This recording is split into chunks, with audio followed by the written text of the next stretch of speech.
Want me to start? No, we're a little fast. Appreciate you all for waiting. Call this meeting to order. 9:07 a.m. I'll turn it over to Vern. Thanks for joining us for the invocation.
Which for Nikki, can you say roll call, please? Fernandez, Here. Eric Dietrich, Here. Jane Drift, Janine Evaluar, here, Robert Moore, All right, first up is the approval of the agenda. There's no additions and deletions. Mr. Chair, I have one addition. A request from North Span to use the Boys Court logo on the strategic plan. We can add that under you, under other. Thank you.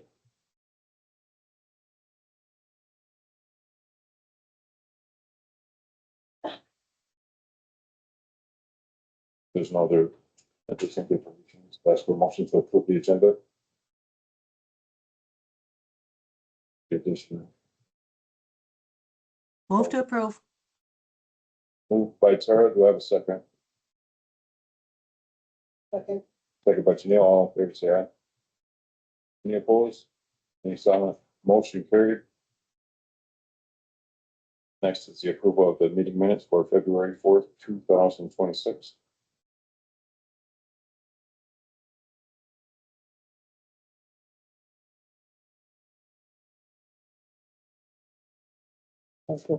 Moved by Shane. Second. Second. Second by Sarah. All in favor, say aye. Any opposed? Any silent? Motion carried. Next is the approval for February 18th, 2026 meeting minutes.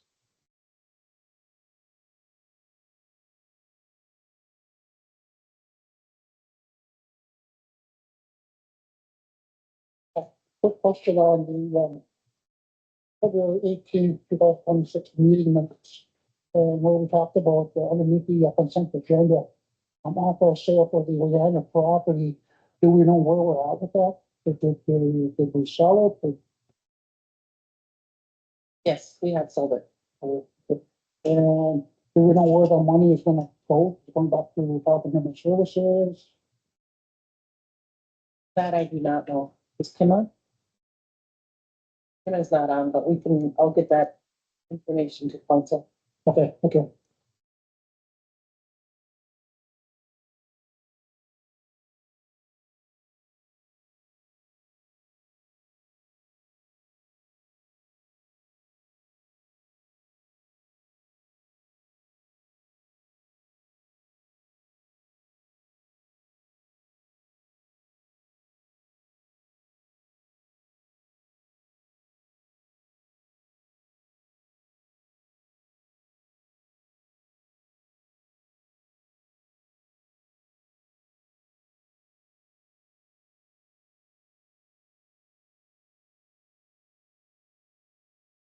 But in the last page of the meeting minutes, it talks about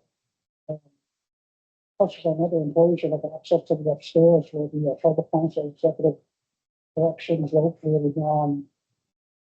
Talked about senior management will develop recommendations on home news 24/7 access area wide. Do we know where we're at? Those have been determined. All of the employees within the tribal government building, their employee access badge will grant them access upstairs. Other employees who are visitors to the building, the front desk just needs to call upstairs. We'll go down and get them. And senior management has determined who needs 24/7 access amongst their staff. Okay, thank you.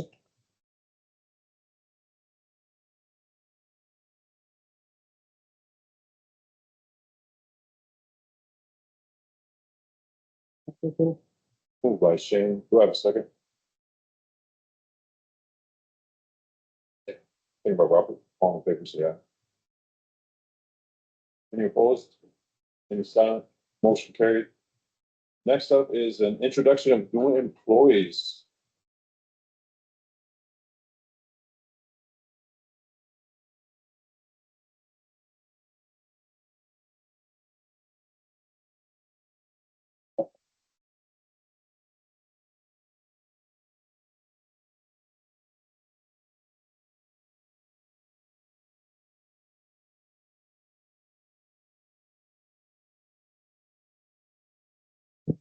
All right, good morning.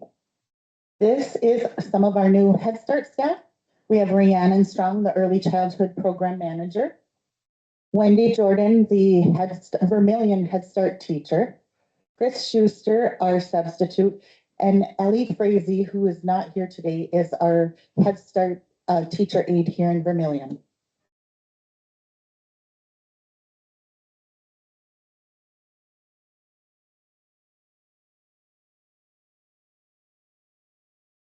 Two. Yeah.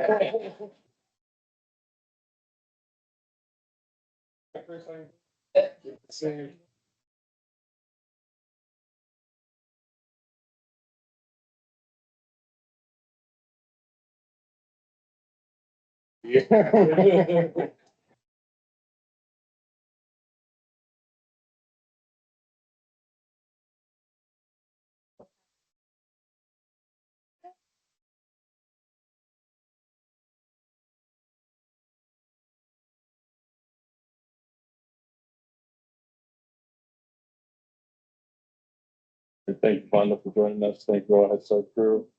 Next up, we have Health and Human Services. Yes, Awesome. Thanks for joining us today. good morning. So today there are quite a few. Angela, you want me to introduce yours too? Okay, so I have Nora McCoy. She's our licensed practical nurse in the clinic. I have Maybelline Anderson, right? She is our newest cook. I have Serena and Christina, who are our patient access representatives. I have Troy Pratt, who moved from the front desk. She's now working in the pharmacy as a technician. Chloe Nibel. She is also working in the pharmacy as a technician. And then I have ICWA staff. Adam Tritt, he's our family support coordinator. Elena Steele, she's our administrative assistant. And is it Caden Holmes? Okay, Indian Child Welfare Specialist. If you guys want to share.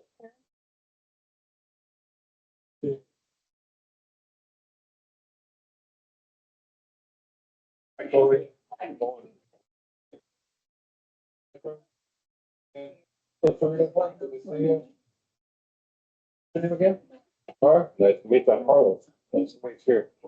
What's up, Maybelline? I can see that. How you doing? Hi, Peter. Nice to meet you. Hey, good to see you again. Hi, how are you today? Thanks for joining us. What's your name again? All right. Yes, sure.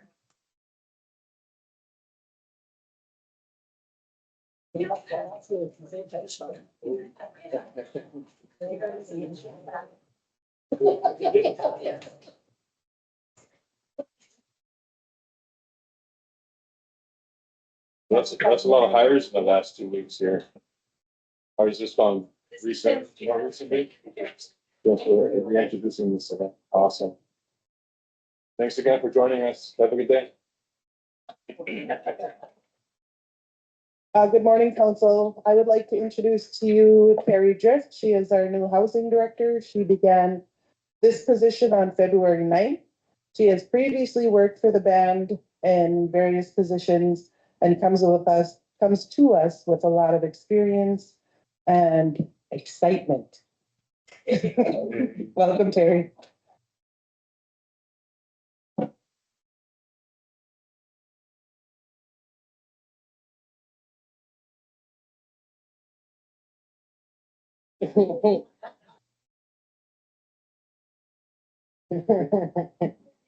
That's why I got. You gotta blow Tara, because she's online today.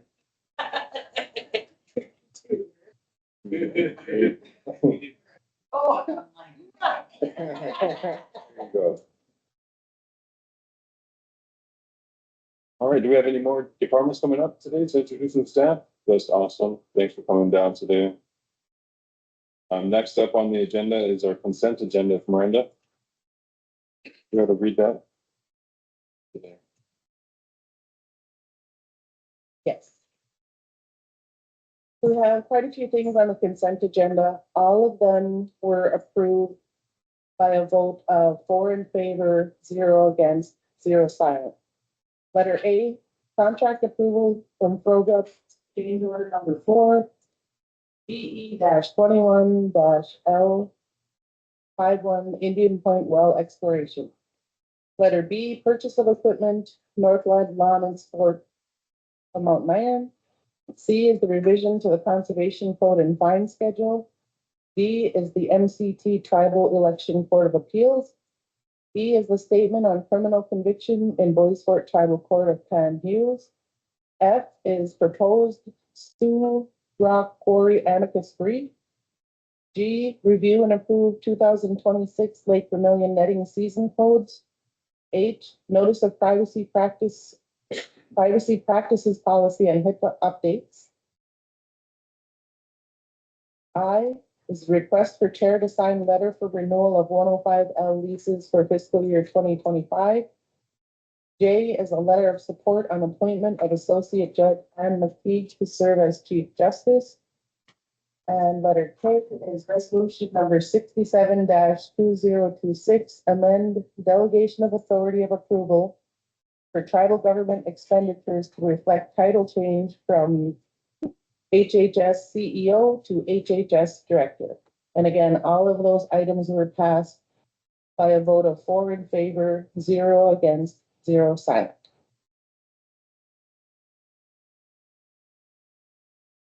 Ask for a motion to approve the consent agenda as written. Before we move on to approve, I might want to point out that underneath the consent agenda, under the letter F, proposed to Amicus brief, I asked the file, actually I made a statement in there.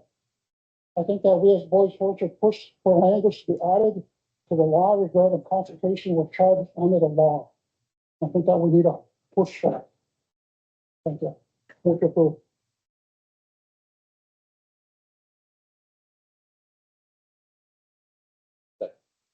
We got a motion to approve by Shane and a second by Robert. All in favor, say aye. Any opposed? Any silent? Motion carried. Next up, on the agenda, we have Will Mann and Anne Mekeig Hill. They're seeking approval of 2 manuscripts related to Alzheimer's disease and the Medical Project. would they be joining us online? I don't see Anna Marie here.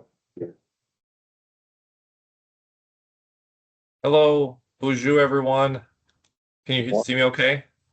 Morning, thank you for joining us. Yep, see you. Thank you. Good morning. How are you doing today? Wonderful, thank you.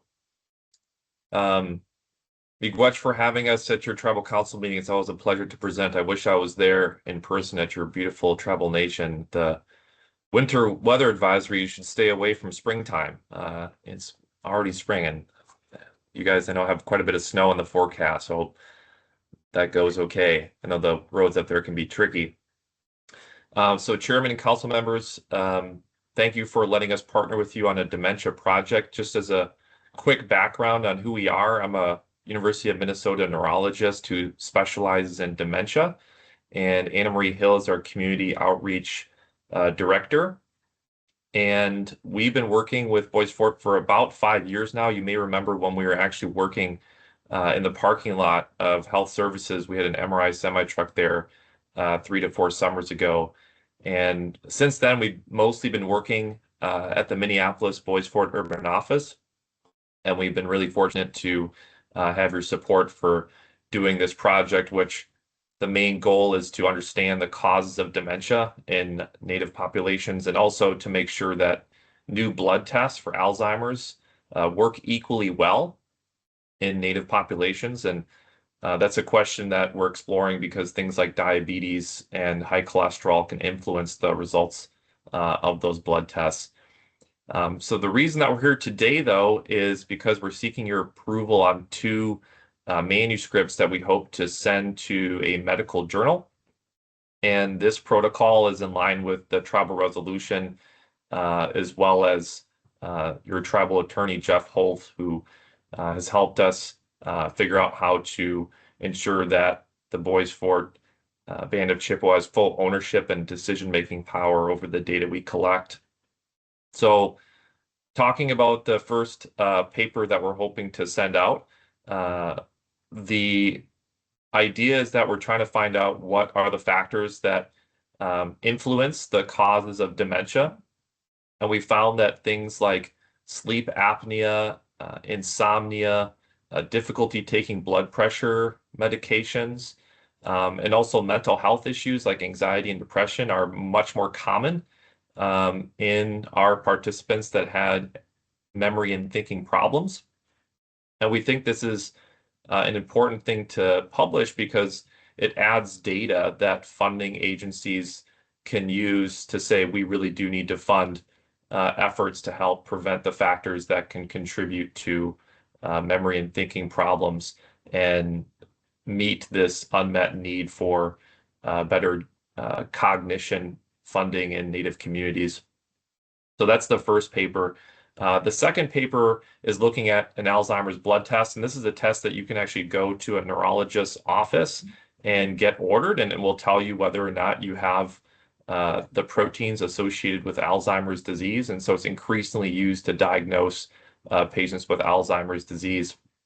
And what we found is that our participants that had very high levels of triglycerides, and triglycerides is just a fancy word for a specific type of fat that accumulates in the bloodstream. So if you have very high triglycerides, you have actually a lower probability of having a positive test. And so we don't really know exactly how that's working, but what it means is that if you're someone that has very high levels of cholesterol, it may make your Alzheimer's blood test less accurate, and it may influence the results so that it tells you you don't have Alzheimer's when you really actually might have it. So this publication we think will help really any patient who has high cholesterol get better Alzheimer's disease blood test accuracy. So those are the 2 papers we're seeking your approval on. Again, we have what should I say? We're tremendously grateful for all your support in making this research possible. It's been truly a life-affirming experience for me, and I've tremendously enjoyed working with this project. I'll be happy to take any questions at all. Miigwech for having us use your time at this tribal council meeting, and I'll stop there.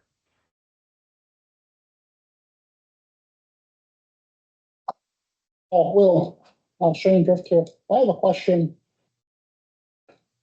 Couple of questions, actually. Underneath there, a description of your memo for your request. In the first part, how you talked about causes of cognitive impairment and dementia in Native American communities. Under the results, you talked about several key differences between tribal elders with and without cognitive impairment. Tribal elders with cognitive impairment were significantly more likely to have a history of head trauma, chronic insomnia, and higher risk of sleep apnea. Now, with that being said, is there like a certain age they get to and where it can be reversed or maybe even prolonged from it happening? Yeah, no, thank you. That's a really important question because at some certain stage of the disease, things become irreversible, and no matter what you do, things are going to continue to decline.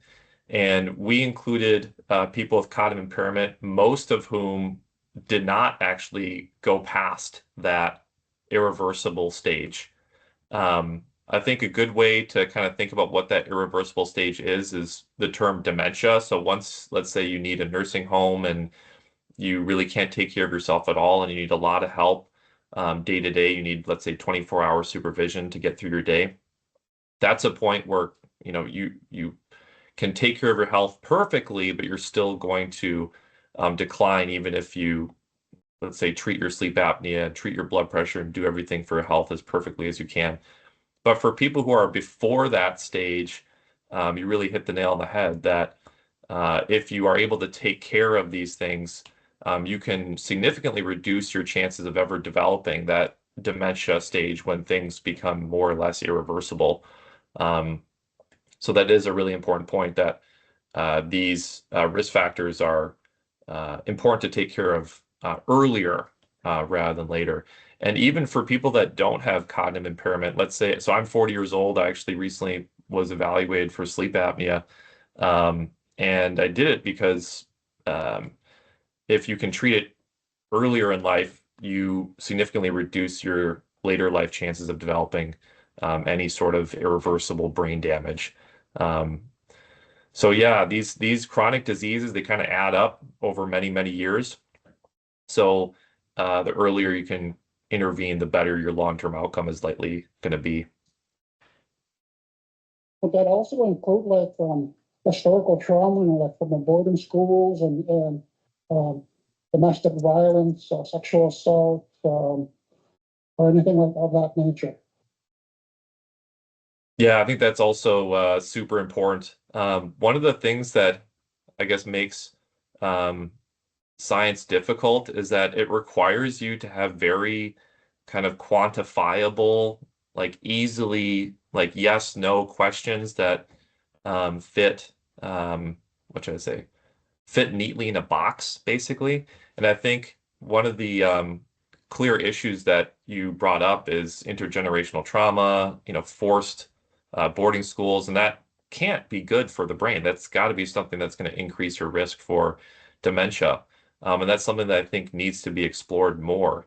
I think the problem that we're having, and I would be definitely open for further discussion because I think it's something that needs to be more objectively studied. But right now, the issue is that it's hard to quantify that in a box and say, let's say you had, you know, how do you say one person had more intergenerational trauma, let's say, than another person? And it's hard to kind of compare those two. And so it makes a scientific study a little bit difficult. And a lot of the medical journals still kind of live and breathe according to needing something to fit within a number and not having it be a little bit of this nebulous, I shouldn't say nebulous, but having it be difficult to compare between different individuals. But I think it's definitely something we need to explore more. And if there's a best way to do it, I would love to hear that because I think it would be extremely important to figure out to what extent it's playing a role. Because like you said, it can't be good for your brain health to have that happen to you or your family. Thank you. Excellent point. I noticed that in the summary here, these two studies will help benefit our community as we have already been able to identify them as being impairments on our people. So just to summarize, you're asking for approval of these manuscripts so it can help us receive more funding. Yeah, so I think that's an indirect long-term goal. I think right now the kind of short term is getting this data out into the medical literature. But I do think that one good example is the National Institutes of Health, the biggest funding agency for human health in the United States. They pick what they're going to allocate their funds to according to what they view as the greatest needs. And I think a lot of Native American data is more or less, there's not much of it. And I think a lot of people don't recognize that there is a huge unmet need. And because the data is there, a lot of times NIH just says, well, we're just going to fund something else because we have data that that's a real problem and we have limited healthcare dollars. So I think one of the indirect benefits of this publication is that people at these funding agencies will say, yeah, this is something that is an unmet need. There's data for that unmet need. We're going to allocate funds to it. So that is something we hope, will be a positive of this study. This is Anna Marie. Good question, Chairman. I think how I look at the benefits of the funding is that for years I testified at the legislature and I had to have the data. And oftentimes years ago, because that was when I was at MIAC, when I ran MIAC, that was 2006 to 15. So that's when I did the most of my testifying. Back then, it was really hard to get good data to be able to present, especially from our local area in Minnesota. So oftentimes I would have to search all over the place to present data that was representative of our population nationwide in order to be able to go to the health committee or to go to even like public safety, human services, any one of those, education. And I continually ran into the problem, and I think we still can now, as having lack of data. And that would affect our ability to get funding. Because there'd always be the questions, well, it's always difficult anyway. But do you need this funding? Is this something you really need?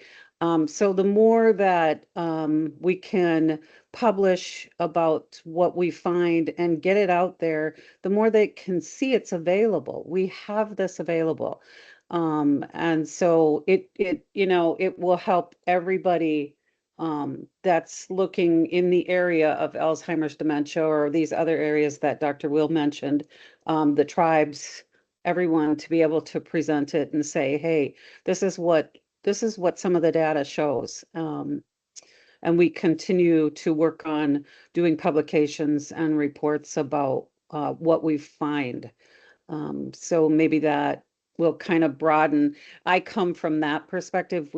I always say we need to get the data out there so we can get our tribes well funded. We can get our health programs well funded. Awesome. Thank you, Anne Marie. I appreciate you were able to decipher the stroke I had before you answered that question. I know my comment was elsewhere, but I appreciate it. Thank you. Is there any questions or comments from council? Tara, did you have anything? No.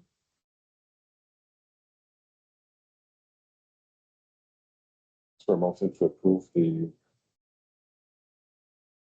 manuscripts in order to help. Moved by Shane.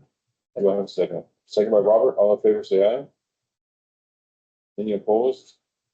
Any silent? Motion carried.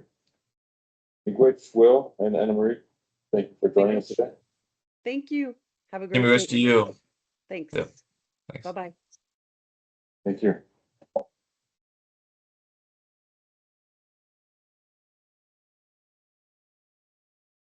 Next on the agenda, we got Chris Gonzalez and Wendy Drift. Presenting resolution number 68-2026. John Hopkins Center for Indigenous Health to recruit participants to support implementation of a 5-year clinical trial titled The Protective Role of Ceremony Against Substance Abuse for Anishinaabe Adults. It's from the Boys Board to Luke Urban Office. I should have given him enough time to pull up online. There they are. How's it going? Nice to Hi, meet bonjour, everybody. you. Nice to meet you. Is Wendy joining us today, or are you just taking over? Oh, I'm not sure if Wendy is or not, but I can explain or talk further. Sounds good. If you can, introduce Okay, us. sounds good. Resolution. Yep. So my name is Mekeig Gonzalez. I'm from LCO, Lacoudere, and currently my partner and I are raising our kids up in Duluth, Minnesota, and I work for Johns Hopkins, and we have a Great Lakes hub right here in Duluth. So this project centers our way of life, our ceremony, as a way to build pathways towards wellness for Ojibwe adults.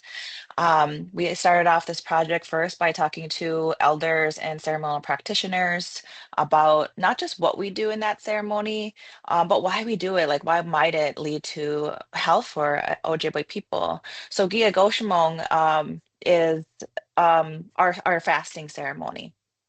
And our elders teach us that, traditionally and way back when, we used to all go through this ceremony in that transition from childhood to adulthood, but that ceremony is still something that we can access and something that we can hold on to when we need further guidance in our life, or we need to, you know, find a medicine that we're seeking for. Like, we can always sort of go back to that ceremony, but that originally it was given to us at that puberty time.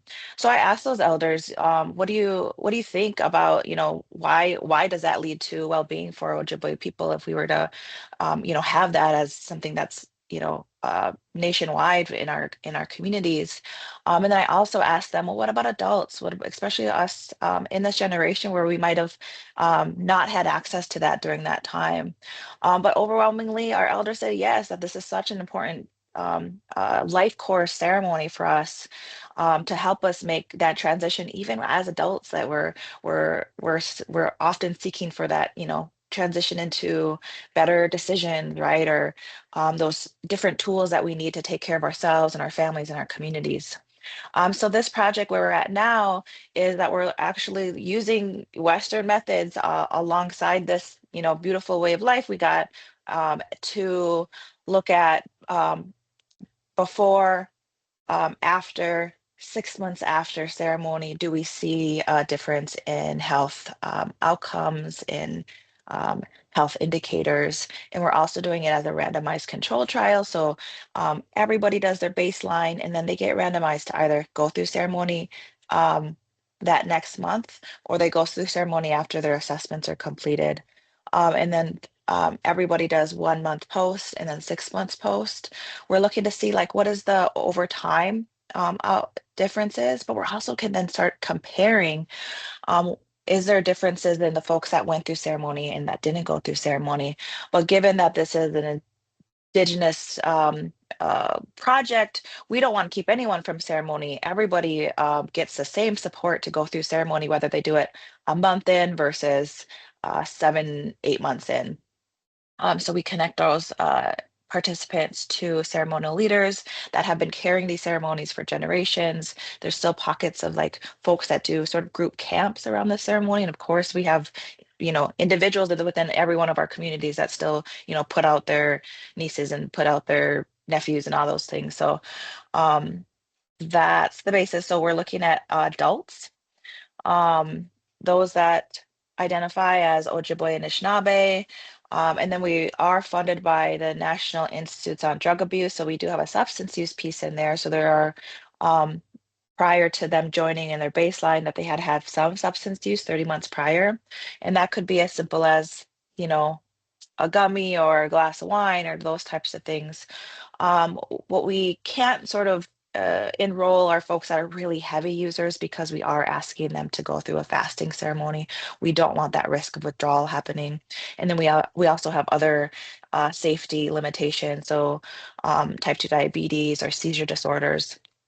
And even though our project has eligibility that keeps folks safe, the next level, like when we send them to our ceremonial leaders, they have their own sort of screening to make sure that those folks are ready to go out to fast, and to take care of those folks. So we're looking at things when we think about measuring, we're looking at things around substance use, mental health, both like depression, anxiety, yes, but also positive mental health. And then social and cultural indicators of health. So like social support, family support, um, cultural connectedness, spiritual connectedness. So after we had those conversations with our elders, we even included other things that were very much talked about with all of our elders, like use of our SEMA. We expect to see that, but after going through ceremony, that they use their SEMA more often, right? Because sometimes it's about having that experience of our SEMA use that, motivates people to continue to use our original medicines. And we're also doing EEG. So I'm working with a neuroscientist who is also native. He's Shawnee. He's from his community. He lives in his community, works in his communities, goes to ceremony in his communities.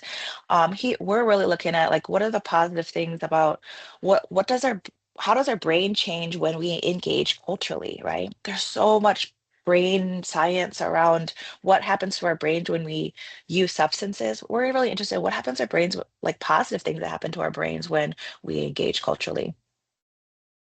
And so we are working in a few communities, but given that our office is literally right next door to Voice for It Urban Office, we reached out to see if there was some interest in, getting that resolution so that we can outreach to Voice for It population in Duluth. And we didn't want to do that prior to getting your approval to do that.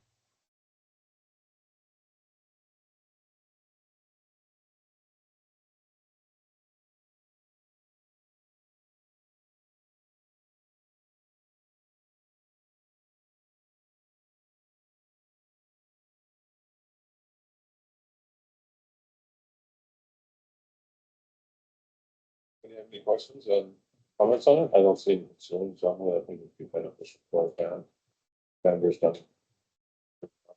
Areas. Go ahead, Ted. Yes, got a couple of comments. Number one is I think that's great and that more and more Native people are starting to bring in the traditional way of doing things into the medical field, especially with mental health and all that. And one thing I would ask is that any type of ceremonies that you do down there, if you could document it and share that with Voice for It so that so we can continue to document our ceremonies and what we do with them and what they're for and how they're used. Try to make these ceremonies common like they once were. And as an example, a teaching that was given to me by an elder from Canada was that when you're dealing with hardships and you're going to say a prayer, he told me, you hold your tobacco in your hand and then you say your prayer. He said, then if you have an eagle feather, you take your eagle feather and you sprinkle your tobacco on that feather, along that feather, and put it on your nightstand by your bed. So then in the next morning, go out and take that eagle feather with that tobacco on and go put it outside. And I never heard of that, but that made so much sense to me when he told me that. And that was years ago. He told me that. Now I still use that, and I felt that as a way of connecting, with our spirituality and helping with mental health issues and stuff like that. Thank you. I appreciate that. And there were some times where you're cutting out, but I th- my thoughts are, man, I really do believe in a way of life, and I really believe that when we can reinstate these things that were given to us as Anishinaabe people, that's just so healing for our individuals, but also families and communities. And so this project was really based out of that, love for those teachings our elders carry to maintain all that we were given as Anishinaabe people.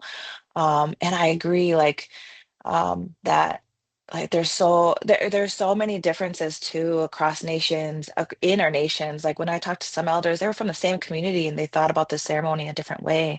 And I think that's okay, because there's just such an underlying the values right underneath it are all the same, in that that these money do gave us our way of life, that their way of life is good, and that when we live that way of life, we're better individuals, we're better family members, we take care of the land in better ways. And so I think, yeah, I appreciate that comment.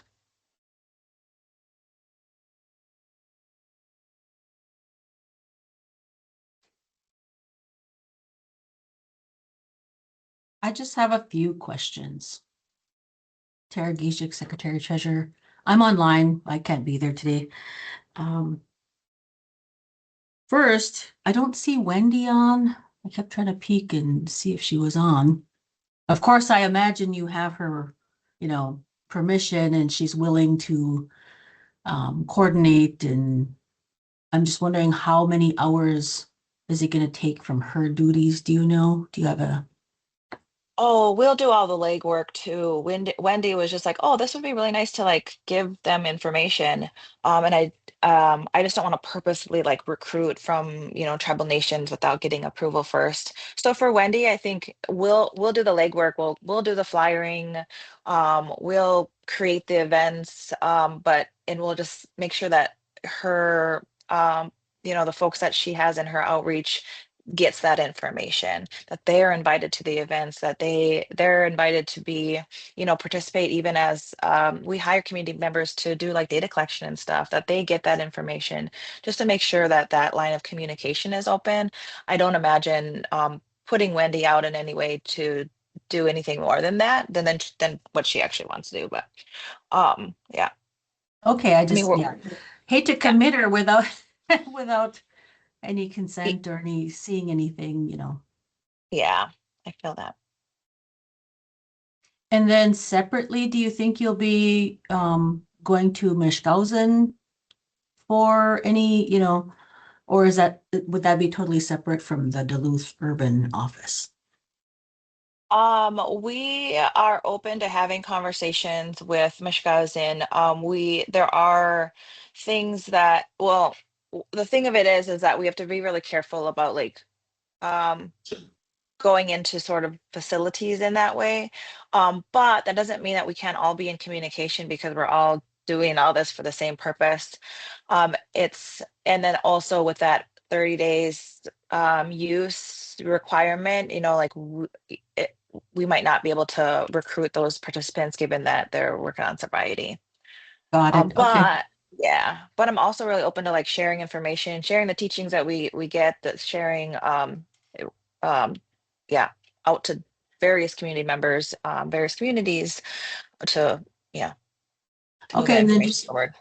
and one more question, like compensation for bus passes or the location for the urban office is a little bit away from the original location that we had at Damiano. So I just wanted to know, it's hard for somebody to get back and forth, especially in the wintertime. Is there going to be any sort of compensation for travel, for bus fare or something like that? So we do gas cards to get to ceremony, given that right now we send that area of folks to the Mille Lacs community for ceremony, to their fasting camps. Um, we don't do um, we don't do right now gas cards for, or travel assistance to get to the data collection sites, but those sites are um, we have sites right there in the Duluth area, and we also stipend for every assessment that they complete. And I can't remember the exact number, but it's between like 100 and 150 per. So after they're done with each of their assessments, they have three, they get a total of 345 stipends for the assessments that they complete.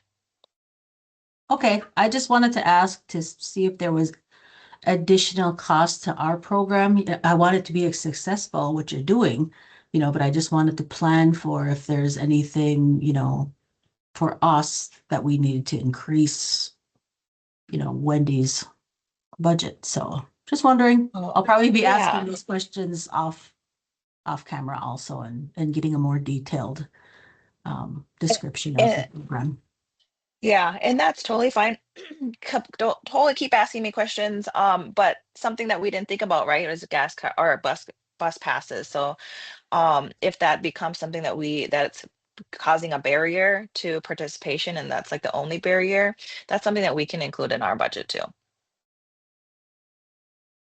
Which Yeah, Kiki. Just real quick, I figured I would butt in because Wendy's not here. There's a resolution in the packet for council's approval, and I just wanted to give a brief context for it. It's Wendy had reached out and I coordinated with her to put together this resolution that's sort of consistent with what the council has done in the past for similar studies, and even with Johns Hopkins.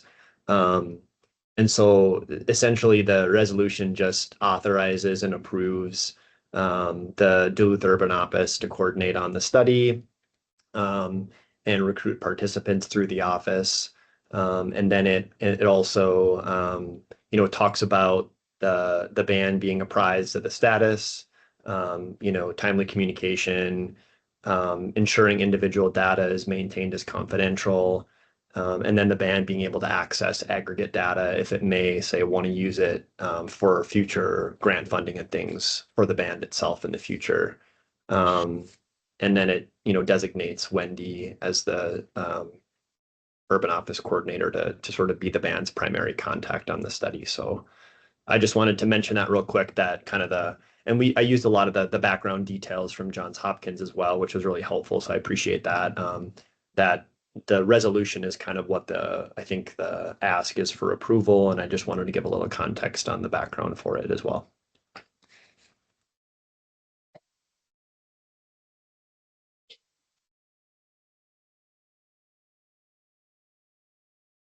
Good.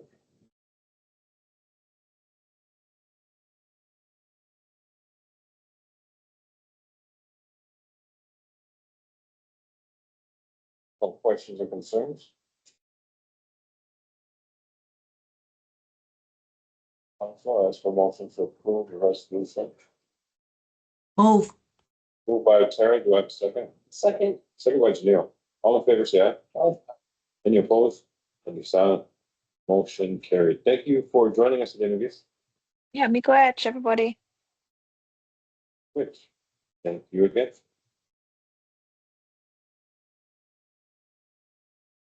It's 9:56. We're going to take a quick break before we zoom on to the next item. Usually scheduled for 10 o'clock. We will return at 10:10. Which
Yeah.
She can call me.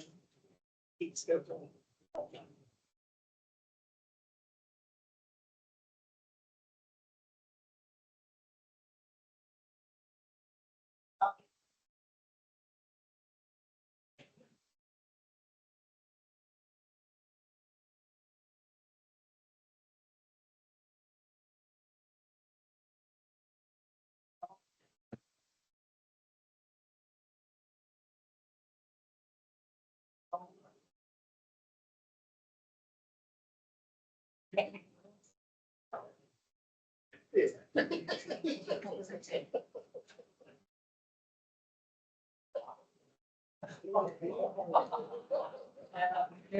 you go.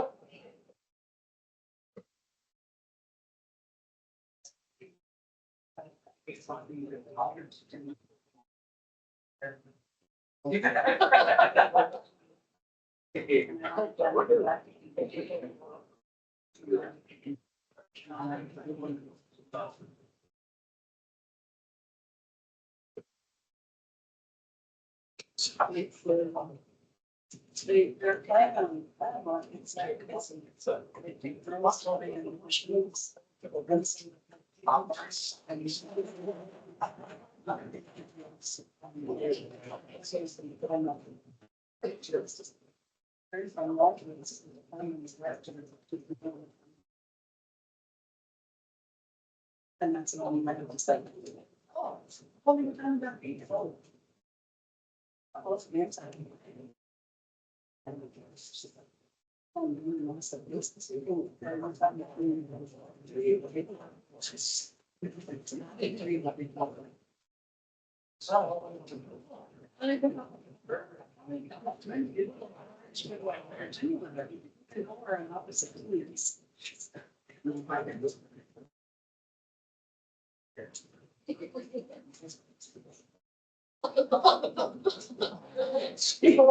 Whatever you guys said. Oh,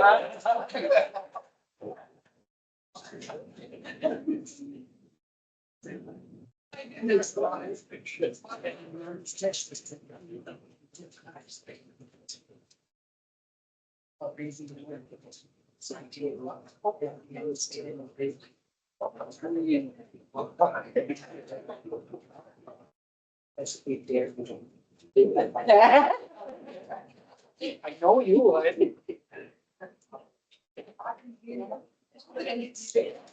Now it's.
All right, it's 10 after 10. We're gonna get started up again.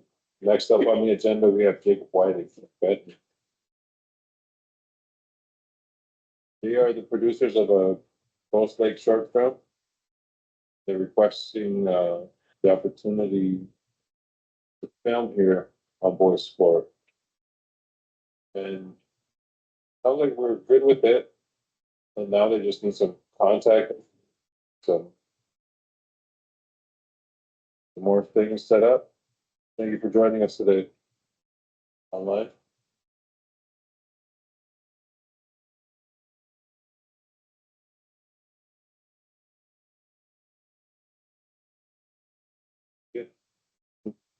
I don't know if we're having technical difficulties or maybe you guys are muted. Thank you for joining us today, Ginu. Bonjour. Makade gnu indigenous cause was seen do them. Bonjour. Gakanuia. Nindoe Morgan Dog, Nakana Dog. Thank you for having us here, Miigwech. I am joined here with Jacob White, my producer for Ghost Lake short film. So we are here today to ask for approval and permission to be able to film on your beautiful reservation. I am an Ojibwe filmmaker, son of Edward Benton Benet, Badwewe Dun Benesi Bun, and we had planned to film last fall, and we had come to your territory and met with a few community members, and I absolutely love your beautiful territory. I've been to the Ely Film Festival a number of times already, and I created this short film as a direct response to friends and relatives who have passed away from the fentanyl crisis that is still ongoing. And it's kind of fortunate, I think, that we had delayed till the spring because there was an instance where I was going through Kenora, Ontario, and I saw community members there in the middle of town, bent over in that very distinct fentanyl lean, as we call it, and I was able to write that into my story. And it's a direct response to my feelings with this ongoing crisis, and creating this film as getting out my feelings about how it is that I want to be able to use this film to be able to do a lot of outreach and awareness within Native communities around our Ojibwe, Anishinaabe territories, as well as any other territory that would like to have this film. But me being Ojibwe, I have a direct connection to woodlands and lakes. And when I came to your territory, it was absolutely beautiful, and everything that I've envisioned in my film to be able to create this story, to make it very heartfelt, and to create the best possible film that I could, to be able to create this story, to create awareness, and to have our team create these outreach programs. I also have Jacob White here again. If you need any logistical questions, he's been our very, very relentless producer on this film, getting our team together. We've built a very amazing team, Native and non-Native alike. We have pretty much an all-star cast, and I'd like to be able to bring that to the humble and beautiful community of Bois Forte, with your cooperation and help to bring this film to life.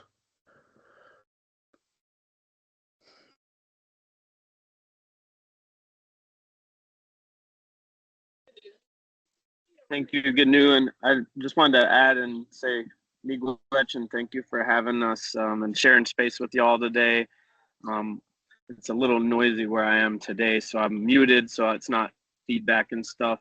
But it's nice to see some friendly faces. So any questions, and we're happy to have conversation and hope we can approve to do this project. It's been really a joy to work on.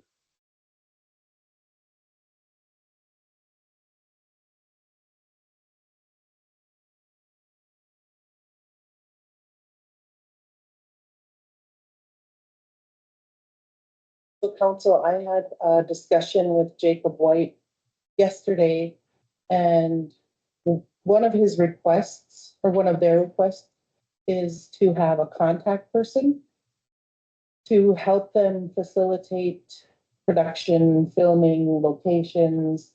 And Jacob and I discussed, and I thought that Kevin Strong would probably be a good contact person to work with Jacob and Gnu. And I did see Kevin Strong this morning here at the Vermilion Center, and I asked him if he would be willing to be that contact person. He did say yes, so long as he was available. I do know that there are some dates within the request that Jacob and Gnu sent to us. I did tell Jacob, once those dates are finalized, then that would be good for him to coordinate with Kevin Strong to be able to use the Public Works building, the Vermilion Center here. There are a few, maybe one or two other locations within the Vermilion sector of Bois Forte that they would like to use. They do ask that no other events be scheduled for the time that they want to use the buildings. But we normally have, if there's a funeral, that would take precedence. So we can't guarantee nothing would be scheduled during the time, but if there was a funeral, and I don't know if they regularly have funerals within this building. But, take this opportunity to let Jacob and Gnu know that if that were to happen, that would take precedence, and we would have to stop, their usage of whatever building they may have if there was a funeral scheduled for that building. But I did talk with Kevin this morning, and he is willing, provided he is available.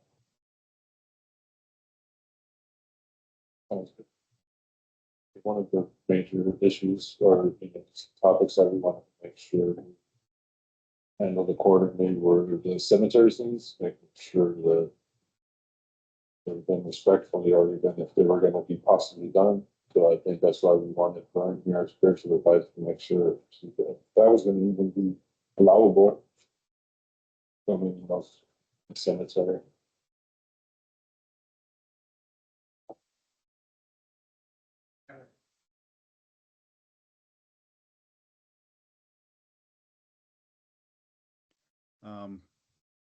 I apologize. It's a little difficult to hear. Was that a question directed towards me? I'm gonna bring up, there's cultural differences in, cemeteries, the way they're taken care of. The, one of the differences is the way the graves are taken care of out here. Different compared to like,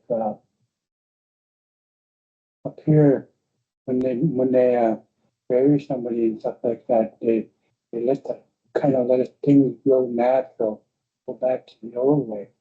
And let things go back. But up in that lake up there, they're different. They take care of the grave sites, and, you know, they mow the grass, make sure the trees are cut, you know. And I'm not saying one way is right, one way is wrong. I'm just saying that there is a cultural difference. And so, I say there's a, you know, it all depends on the time of the day. And I would say if you're gonna film there, you know, part of it, you know, do it before noon.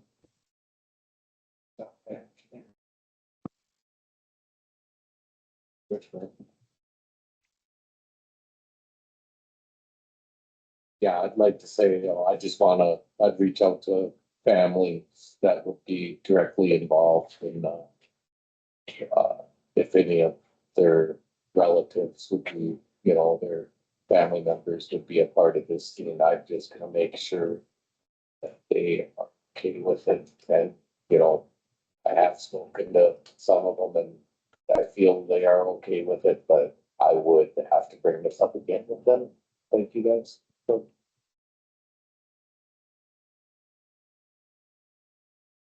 One of the questions I have is like, if you have family A that says yes, but you have family B that says no, what happens?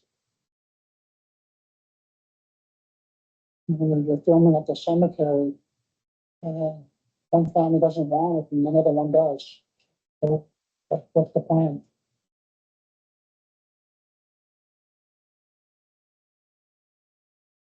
from my interpretation of the story or whatever, the film would not be focusing on any particular things, that it would be probably kind of like fuzzier background or whatever, but it'd be just natural background. It would not be no focusing in on grave sites particularly, you know, it would be just more or less in the backgrounds.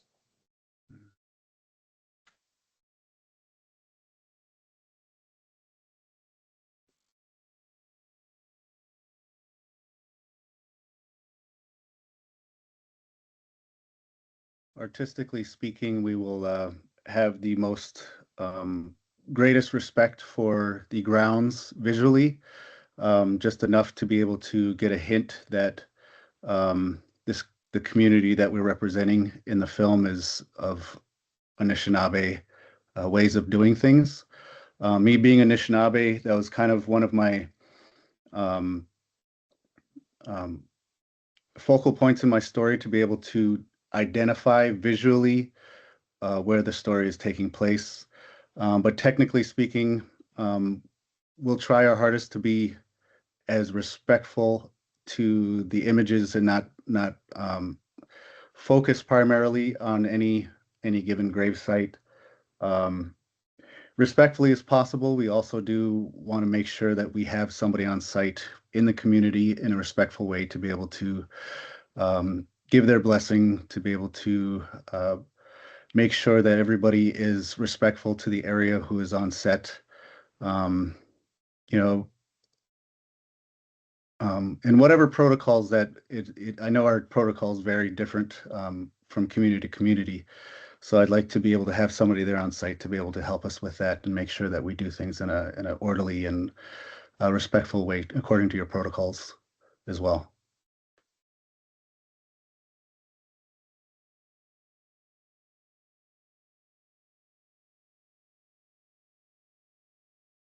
So I guess what we're doing here is trying to set these dates so that you can block off these dates in order to start the filming.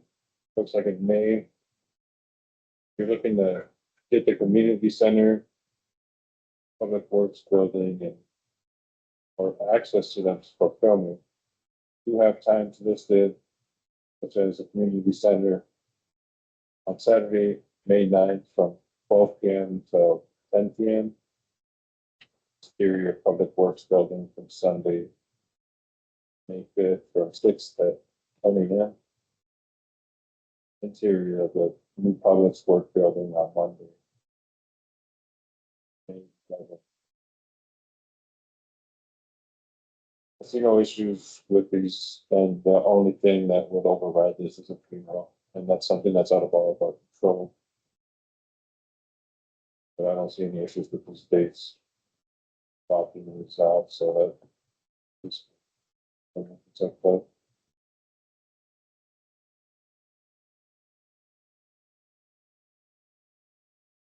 And our hope is having point of contact with, as I think that was Miranda. It's hard for me to hear too, but as she mentioned, to maybe have Kevin Strong at Lake Vermilion be a good point of contact. Is if anything comes up, like the times shift by a few hours, or we switch a couple of the days around. You know, we want to be able to have someone who is in the loop on the ground there that can kind of disseminate that information to the community. And part of it too is access. Like we're still fundraising, but as you guys know, but we do want to be able to hire Lake Vermilion band members, enrolled band members, to work on different aspects of this project. So if we're right there, it might make it easier for folks to show up, either to be an extra or help dressing the set, moving furniture around and things like that. And so that might be where Kevin can be our expert to know what furniture may be usable, what may not be, what rooms where we might need to bring in to make it look like an office space or this or that. He would be, I'm sure, a great person to work with on the logistics and things. And my thought is, you know, like Ganu said, and like we've been saying with all of you since the beginning, the respect of the cemetery scene is really important. And so hiring a spiritual advisor to be on set for that, I think is our plan, and finding the right person that feels like they know the land and the families that may be in the scene, and keeping that in the background, again, like you guys said, so it's not the focus. Those are all really important to us. But if for any reason that's a holdup and we could approve the rest of this without that, you know what I mean? Like, we want to be really flexible to be able to work with you guys. And as the producer, I'm at that point. I'm like, okay, we need to get these dates on the calendar and get everyone to say yes, please. So thank you for your thoughtful consideration and your time today. And any other questions that we can answer, I know Ganu and I are up for it. So thank you, and Miigwech. I'm gonna mute again because it's noisy. Oh, yeah, we could, if it was spoken to with Kevin prior, then yeah, we could ask him to be a point of contact for the running side. Myself, I would be comfortable with approving of the use of the tribal government offices and buildings, but as for the cemetery, I believe that up to the families. Okay. Which, yeah, like we could approve everything, and if like the families say no, then it's so. Were these dates cross-referenced to make sure that we don't have anything going on community-wise? Nikki, when I did not, but I can take a look now.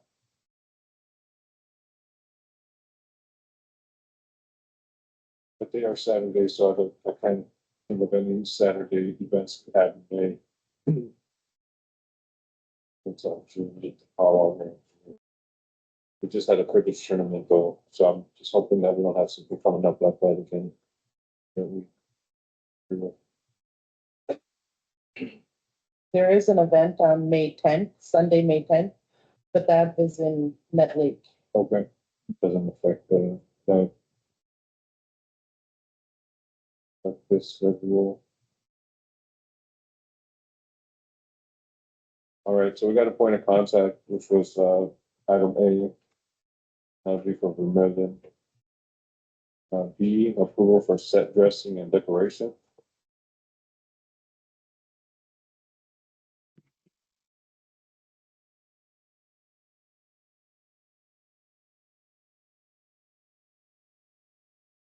And what kind of approval would we need to give for the set dressing decoration?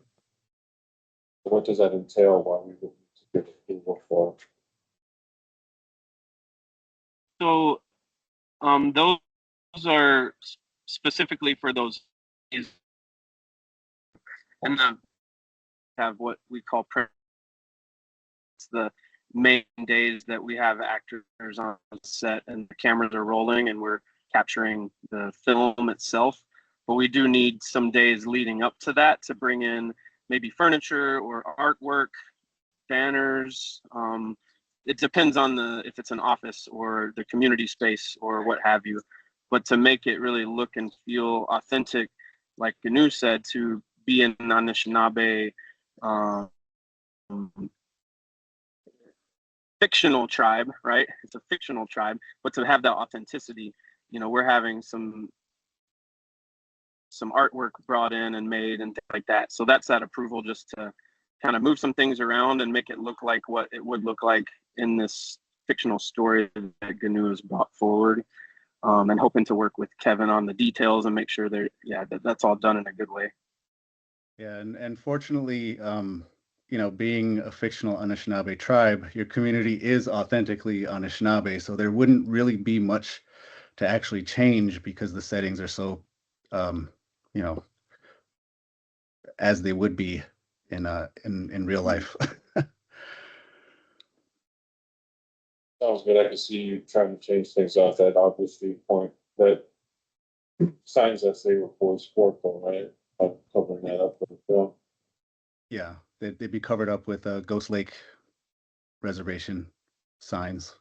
I see. Perfect. And then All right. a flag being put up saying Ghost Lake reservation as well. So would this require more time added on to the request for these locations in order to do that, or is this just combined in with the time you requested? Say like for the community center Saturday, is your set dressing and decoration included in that time? That's how I was thinking. I know things change a lot sometimes. Push a date, do it the next day or do it a day earlier.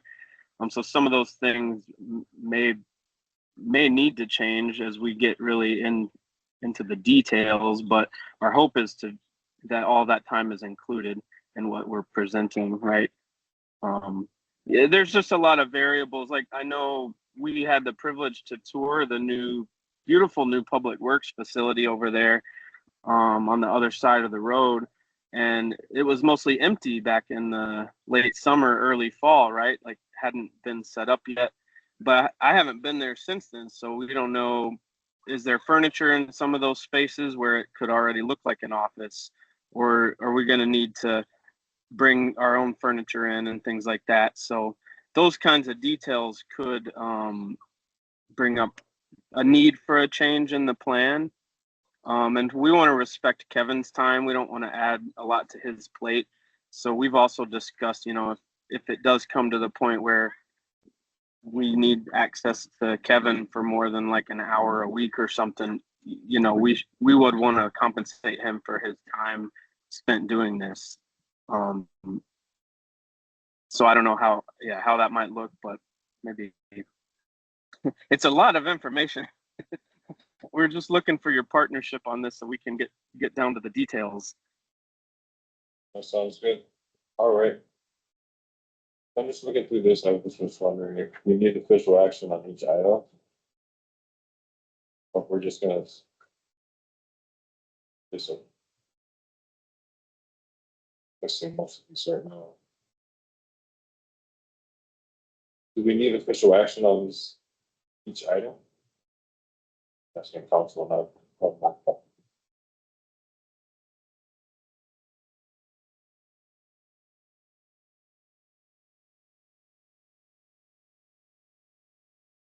I do not know. If we are discussing it, like, hey, it's gonna be, Kevin. Yes, we approved that. Steve. Yeah, we approved those locations, and as long as the family approves it. I think it would be best to formally approve the request in case anything came back and there was questions, who allowed them to be this, here or there. So there is some formal record of it. Is this motion gonna, exclude the, cemetery, leave that up to the families?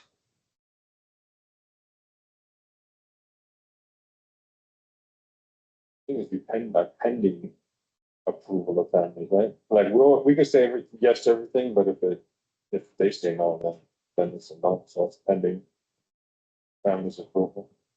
Well, we can approve everything, but if the family says no, then, I mean.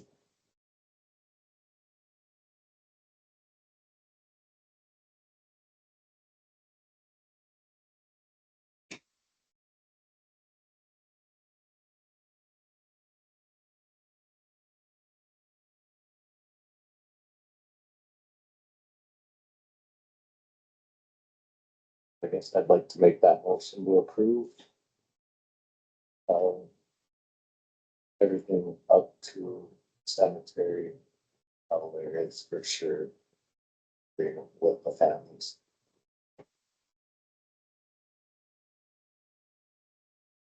Sounds good, because basically what we're doing is we're blocking off the dates of having any events at the community center on Saturday, May 9th.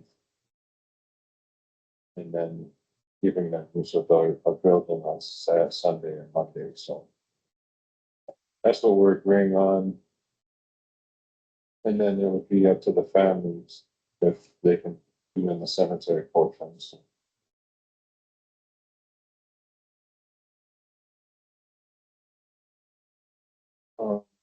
And then having Kevin Strong as a point of contact for the production scene. Motion. We have a second? I'll second it with the strong emphasis on the, cemetery, and leave that up to the families to approve of this group. Thank you. Which? Second by Shane with the. Making sure that the families pre-approve the cemeteries. All in favor? Forgot the words. All in favor?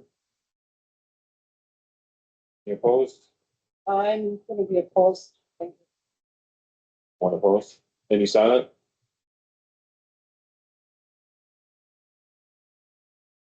Motion carried.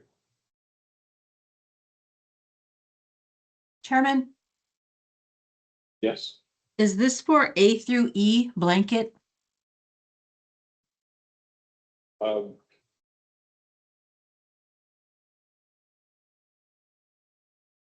Blanket motion?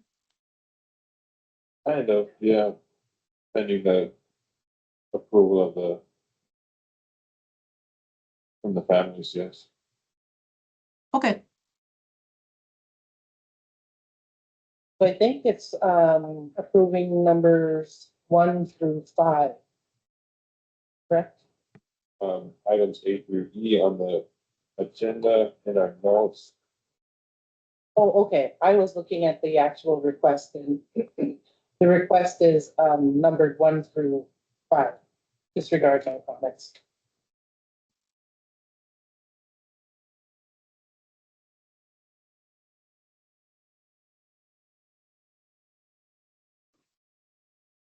items 1 through 5 that Miranda did mention do line up with A through E on our agenda items. There's no confusion.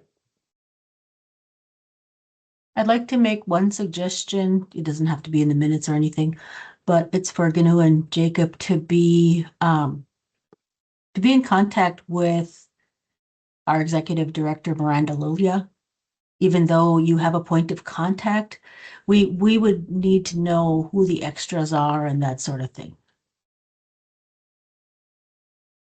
Okay, thank you. Noted. Especially if there's compensation.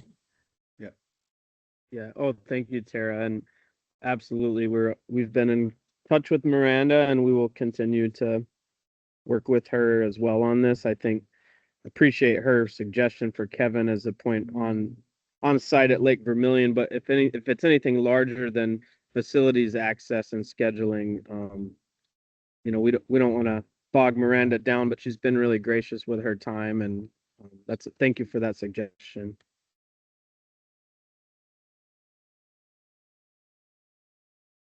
All right, sounds good. Moving forward with that, thank you for joining us today, Gnu and Jacob. Look forward to seeing this project in motion. Which?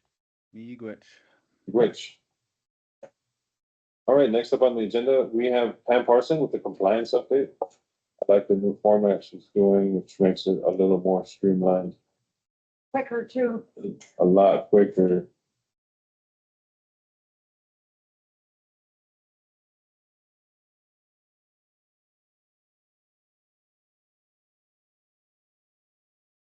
Morning, Pam.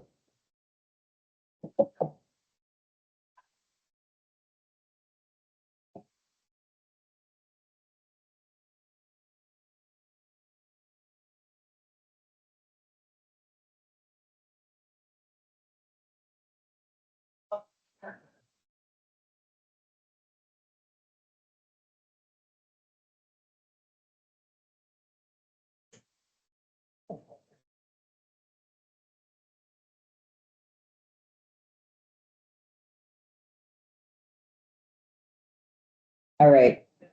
All right, so what we'll do is I'll just go take you guys through my update. And then if you guys have questions at the end, you can go ahead and ask questions. So again, as a compliance official for Boys Fort Health and Human Services, cybersecurity continues to be our big concern. Again, education and awareness of our employees and I'm talking about all of our employees now, not just Health and Human Services, because cybersecurity is government-wide. But our IT department is conducting awareness trainings. I believe they're doing that on a monthly basis. They're also training our employees to be suspicious of any emails when they do not know who the sender is. So the IT department is sending us different emails, and we have to examine these emails for misspellings, any type of oddities, and then we need to report these emails as phishing emails by clicking on the report phishing button, so our IT department can check them out. So our IT department's been really diligent in trying to send out them emails, and really what we're trying to do is catch our employees to click on a phishing email. If an employee clicks on that phishing email, they automatically have to go into a training session and they have to complete a training. So I know a lot of employees right now are really trying their best to look at which one of these are phishing emails, which ones are not, so they don't get this additional training piled onto them. But I really like how our IT department is handling that. And I like that they're doing monthly trainings on cybersecurity because it is very, very high on our risk radar. Some of the other issues that I'm working on right now is policy and procedure reviews.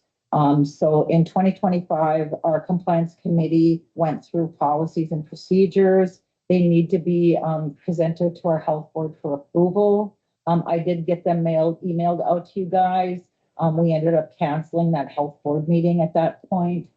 So if you guys could just review the policies, and at our next board meeting, I'm hoping that we can get them approved. The notice of privacy practices and the HIPAA policy was updated due to changes in the laws and the regulations. And so Jeff had James review the changes that I proposed. They approved it. It went to tribal council. That was approved. So we're implementing that right now. So the changes for the notice of privacy practices. Another thing I'm working on is a security risk assessment. I've completed that for 2025, but I always start out the first 3 months of looking at a work plan. So something that I can work on throughout the year to address some of the risks. And so I'm doing that. Right now I'm working with Randy, who's our security official, on specific areas of the work plan. We're also really looking at the cybersecurity policies and procedures for I'm helping our IT department and our compliance be in compliance with the cybersecurity policies for the tribal government. So them policies and procedures will cover everyone under our organization. So that's really a good thing that we're doing because we're really lacking in our policies in the cybersecurity area. Next thing I'm working on is a HIPAA in-person training for 2026. The first one I got scheduled is April 20th. It'll be at the Vermilion Center. Switched it around. The time last year was 8 to 12. Now we're going to do it from 12:30 to 4:30 because then I don't have to feed no one breakfast. I just got to get snacks for the team. So that's going to work out really good. There is going to be 4 repeat sessions on that. I will post the flyer in Smoke Signals as well as the event page. And I encourage everyone to try and attend the HIPAA training. We have a lot of fun. Our compliance committee has a lot of fun putting it together. I've had good reviews from our last year.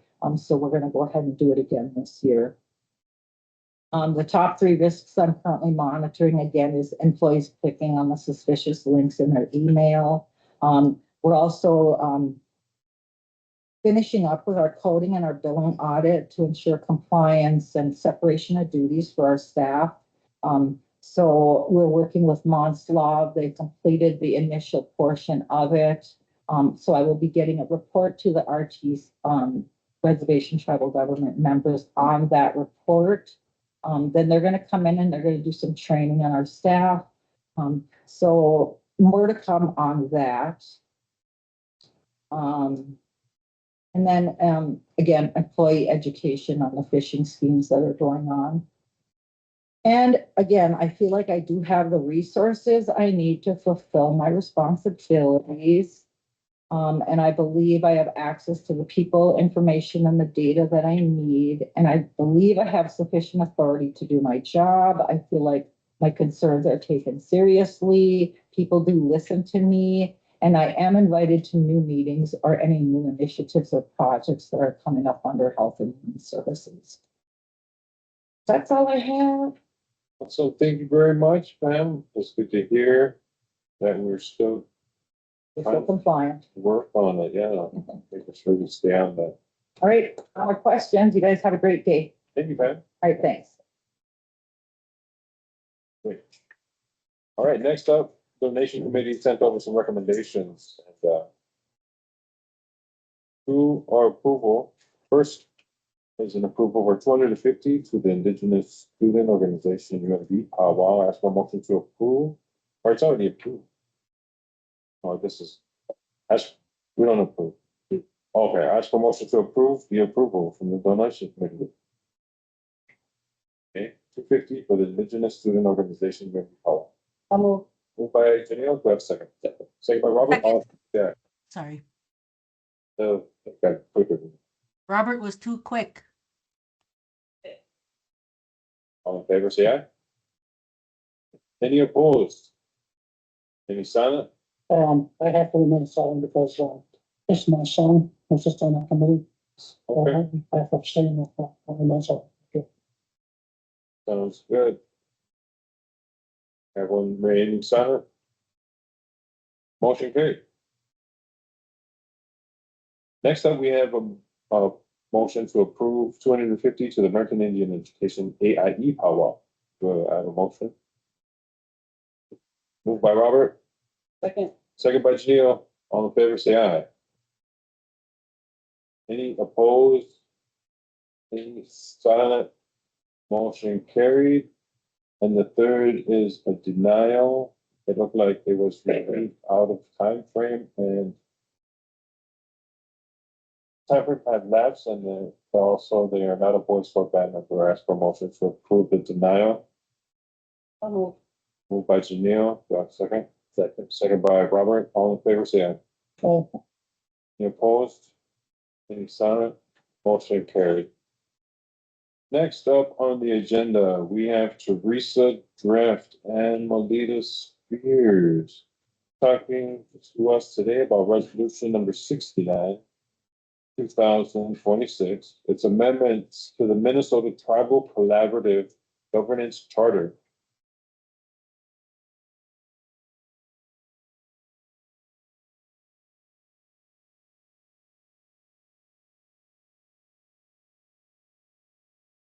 It's about voice for housing stability programs, right? Good morning, I'm Teresa Griff, the Housing Stability Programs Manager. Morning. Okay, yeah, but Melita Spears, the housing resource. Thank you for joining us today. It's different here than in that lake. And Melita is our the tribal council approved voting member for the tribal collaborative. And we're here today to present about some changes to the Minnesota Tribal Collaborative Charter.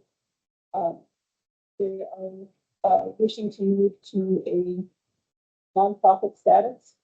Currently, much of the programs that go through their then have to go to the wider reservation for approval on contracts, and that can take 3 or 4 months sometimes, which delays funding for programs. We currently have 2 to 3 programs that go through that. One provides funding, and the other one is our Family Homeless Prevention and Assistance Program, which provides help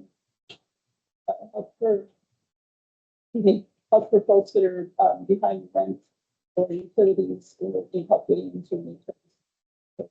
You can imagine the delays in those contracts can sometimes delay assistance. So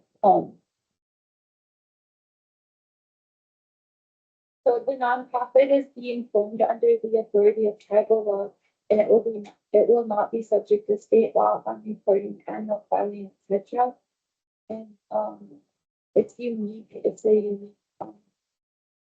The tribal collaborative is unique and it's exciting because this hasn't happened in the US before. So other tribes are watching how we set up our structure, and we want to do it. And the amendments or the resolutions that we have,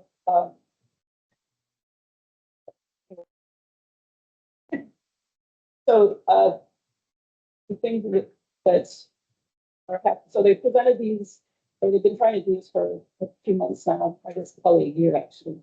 The one that came up at our last tribal collaborative meeting, Melita and I discussed it and didn't feel like it was okay for her to approve these without consulting with tribal council, because it does make a fundamental change in the collaborative itself, of which the charges, it has to be approved by the council.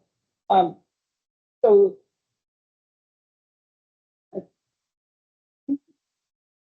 oh goodness. It's kind of complex and kind of simple at the same time, so it's like how to explain it. So I apologize for not kind of being more organized. But one is the giving Melita the authority to say yes to the changes to the charter at the tribal collaborative. And so Because you guys said yes. We said yes, right? We spoke about this. Yes, prior, yes. right? Okay. Yeah. I was having deja vu or something. We just wanted transparency. That's true. Yeah. So it's just the collaborative is seeking support to update its charter, create a subordinate nonprofit entity to act as fiscal agent for state and federal funding. Currently, Reuters is a fiscal agent for grants. This will streamline the funding process for member tribes. They are also revising the charter to ensure tribal sovereignty and establish limits of liability for voting members and tribes. And so those are the changes that will be made. And then you had mentioned that you brought it back just like everybody else did before the. Yep. Yep. One We all, each all council. tribes. Yeah, and all councils are discussed. All right. Sounds good. Is there any questions? Yes, I know that we talked about this before, and I'm just gonna reiterate my point from the last meeting when I shared at the council chambers. Is since we're gonna be a voting member that anything voted on should not bind the band in any way, shape, or form. And that if we know a decision needs to be made ahead of time before a meeting, that we could, and if you have a question about it, to run it by Jeff, our attorney, to make sure that it doesn't violate anything like that, of that nature. Thank you. That's when our protocol, so we'll continue to do that because Jeff has been involved in Which?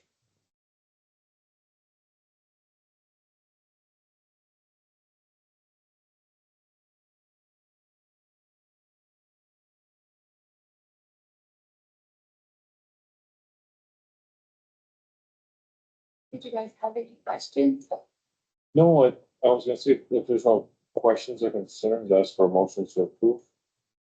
Moved by Shane, do I have a second? Second. Second by Janelle, all in favor, say aye. Any opposed? Any silent? Motion carried. Thanks for joining us today. Thank you very much. I'll give you that.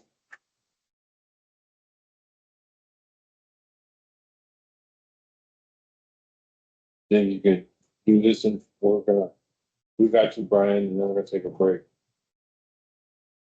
Yeah. Brian?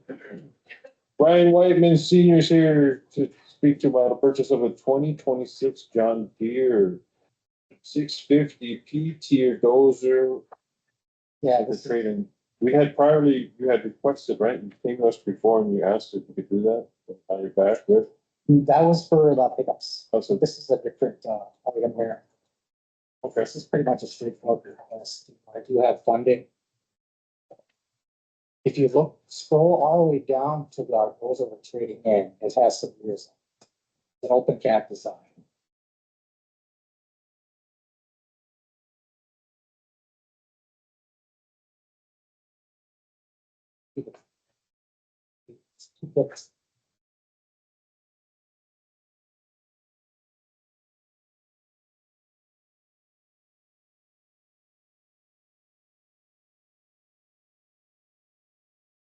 This is replacing, you said, right? Yeah. Okay, okay.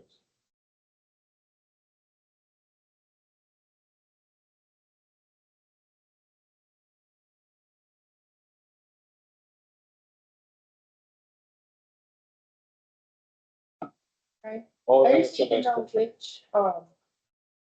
which one it is. First one,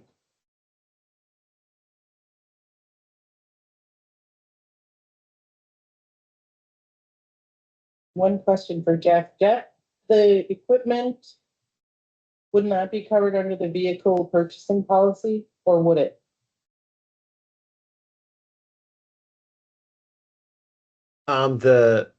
The purchasing policy draft right now, I think, is limited to vehicles, but I think, you know, as that's developed, if it makes sense to include equipment like this, it would be easy to define the, you know, scope of the policy so it would apply to this.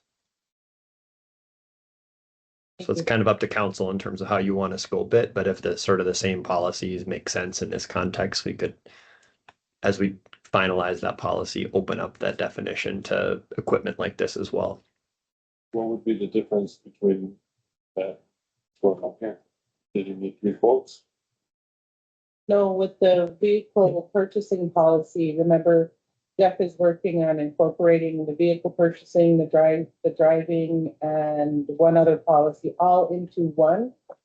So we have, standard, I guess, work vehicle is kind of what we're looking for instead of the highest, vehicle package. Okay. That policy isn't ready yet. Well, CAC is more expensive. Sorry? CAC is more expensive. Okay, I mean, and it's not the cost with the vehicles, it was more the packages that were being purchased. But that These are pretty policy, straightforward. It's not like, what, was discussed last time, the how. Stuff like that. These are construction vehicles made to push dirt. You don't have, I don't know, with all running boards, power this, power that. It's construction vehicles. okay, and I don't know that, and so I was asking Jeff if this would be covered under that policy. And like Jeff explained, it's not yet, but that would be up to council if they wanted to put, equipment purchases into the policy. I'm not aware of any machineries that have different tier packages. And I don't think we're rich enough to get those yet. It's mainly just emissions. Emissions. Yeah.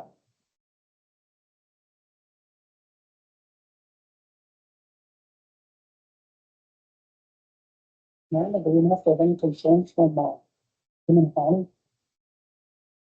We do not, I don't believe she is on, oh, she is? If you had, I would say this is in your budget. Yes, Ben. Kim knows about it too, I asked him, for sure. Kim, do you have any concerns with this?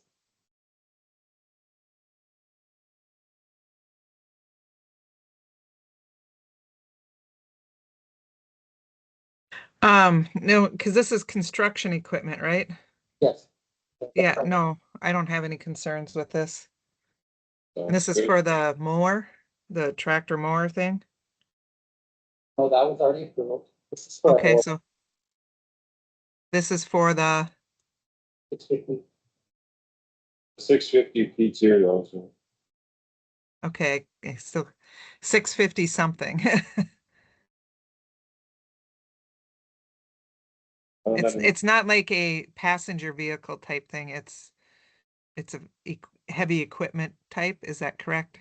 Yes. Yes. Yes, then I don't have any concerns with it, as long as they have the 3 quotes.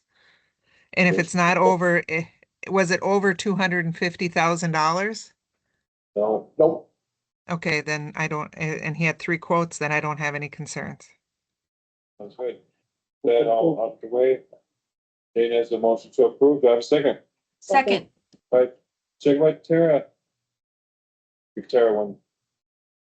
All in favor, say aye. Any opposed? Any silent? Motion carried. Thanks, Brian. All right, it's 11:01. We're gonna take a break for 10 minutes here. And come back at 11:10.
Oh.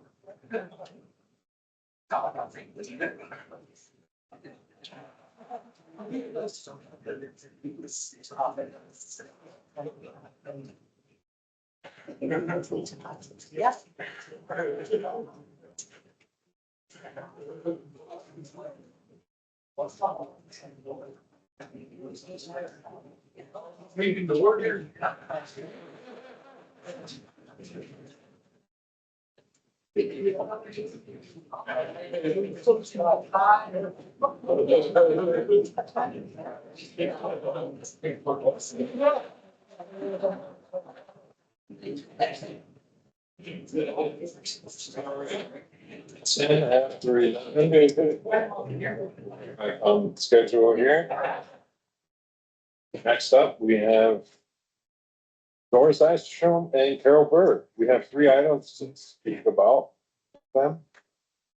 First up is a contract for sale of real estate at Highway 23 and Palmquist Road intersection. This is the one we were looking at to purchase so we could work on the bus stop.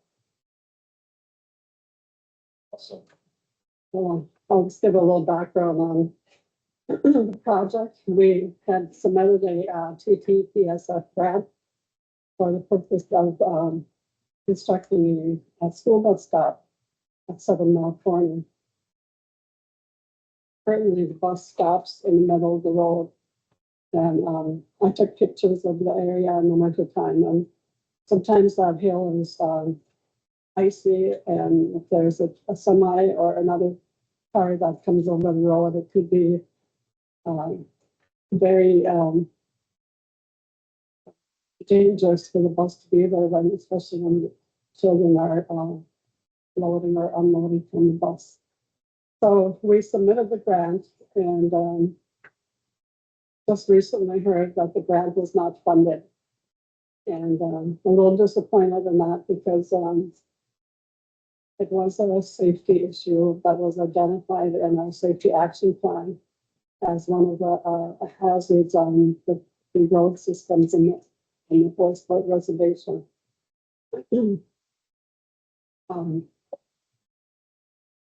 So we will be applying again for future grants as they come available. And if you recall, when I explained the project to you to get your approval, we were told that the grant was very positive for getting funded. In fact, the grant hadn't been funded for the grant was written in FY25, and they hadn't made their decision on the awards prior to FY26 coming available. And so when we talked to the people, the grant managers, they said that even though we could have made another application for the school bus stop, they told us not to worry about it, that they couldn't tell us that we got the award, but they were confident that we would be getting the award. And at the conference we went to last week, we learned that Phil and I talked to what his name is. Chris Walensky. He was one of the grant managers for FHA, or not FHA, Federal Highway. Yeah. And Adam wasn't there, but those two approved and recommended it. But when it got to DC denied it. And so they didn't do any Minnesota grants. Yeah. So there's. So it was just here. Yeah. We feel that since no Minnesota tribes or grants were funded, and that it was a little bit of retaliation against Minnesota, because it made its way through the whole system all the way to Washington, D.C. It was a good grant. It was a good project. So we will be, like I said, looking for other grants. And we proposed, or we asked, that since we were told not to apply in FY26 again, we were kind of misguided there. And we asked if they would allow us to, we asked them if they would allow the FY25 grant to be considered along in the FY26 grant reviews. And so they were gonna look into that and get back to us. So it's not a dead issue. There's a possibility that they will allow that grant to be reviewed in the FY26 cycle. And so that's where we're at with the grant application. And along with that, we discussed the purchase of land around that area to allow the construction. And Jeff has been working on that with the conservation fund. And so I'm going to let Jeff, turn it over to Jeff and just let him talk a little bit about the that portion of the project. Thanks, Doris. So we had proceeded in kind of talking to the Conservation Fund about getting a purchase agreement together, kind of planning on having the grant funds available for the development of the project. The Conservation Fund, we've got a purchase agreement ready to go. It's not executed, so no one's bound by it. But as you recall, the offer from the Conservation Fund was for purchase of the 40-acre parcel where the bus stop project would occur, right at that intersection of Palmquist and Net Lake Road. And then they were going to add in a donated parcel that was adjacent to the northern boundary of the Net Lake sector of the reservation as well, which is about 44, 45 acres of land up on the north side of Net Lake Reservation. So like 85 or so total in exchange for a $40,000 purchase price. Both parcels are enrolled in CIFA, so they get annual incentive payments from the state as well. So when the grant didn't get funded, I spoke to the Conservation Fund. They are perfectly comfortable moving forward with the transaction if the band still wants to purchase the land for later development, or if it's important for the band to secure those acres, or they're comfortable holding off. They don't, they're not poised to sell it to someone else right now.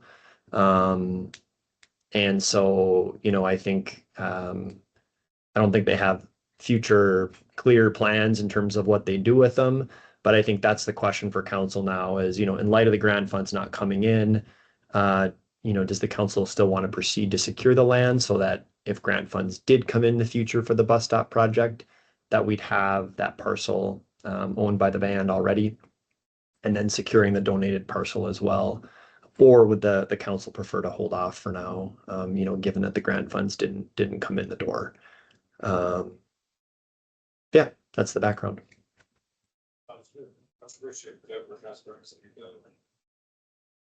The only question I had is, I only see the 40 acres.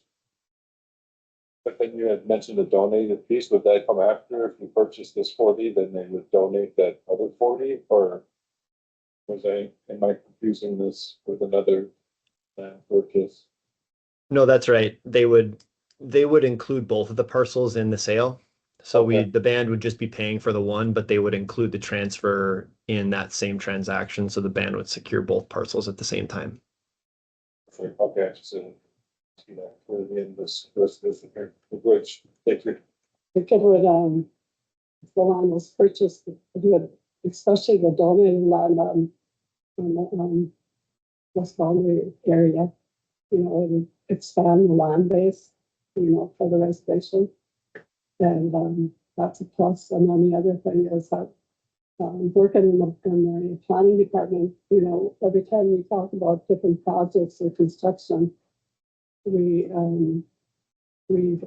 don't have room to build in the village. We'll be discussing the feasibility study for an evacuation road a little later, next on the agenda, but it just shows that there's really no land within the Net Lake that is suitable for building because of the wetlands or because of the land belongs to MCT. And then you can't build near the water, you know, because they don't want to contaminate the lake. And so I think that's a possibility if we got that land over our 7 Mile Corner, the band that belongs to this guy. Still be established a business or maybe put up a housing site in that area. You know, that might be suitable for that. Yeah, I'm all for it. I do believe it's a great price, 40 acres, $1,000 acre, but then taking into consideration, this would be donated land on top of that, and consider if it drops that to $500 an acre for this purchase, which I think would be silly for the band to pass up, because that price 25 years ago was a good deal, so being offered that benefits the band, I believe, to add it to our band base. And the other thing is, if we wait, it might increase. You know, they could increase the price of it, so there's always that possibility. Just to throw that out there. Yes. I'm all for it, if there's no questions or concerns for the council. I just need a clarification so that I'm understanding this. So once, if the band purchases the land, this is not on the reservation right now, is it? Okay, so then how does it get to be part of the reservation? Yeah, so then you would need to have our land department started to get it conveyed. I can't remember the term for it, but there's a way that you can go through BIA to turn it into tribal land. We're waiting to do that work, but I know that the tribe is waiting to do that with the Y story yet. And as soon as that's done, they can proceed with that for the Y story. Correct. And just for Okay, clarification, thank I put up this map. This is the approximate location of that donated Just parcel. putting it into trust, that's what. Yep. And both of them in the future could be put into trust if the band wants to pursue that, or they could remain in fee. If they remain in fee status, then the CFA payments will continue from the state, but they could always be converted into trust at any time by the band too. If you can hear us online, just holding until.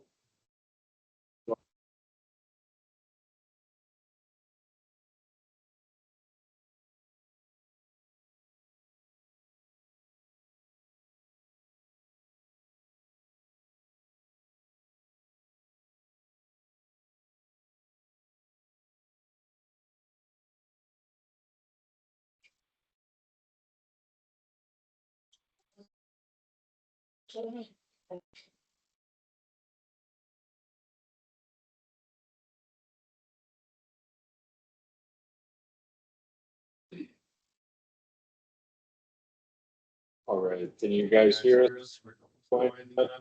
Running, you guys. Sounds like it. So.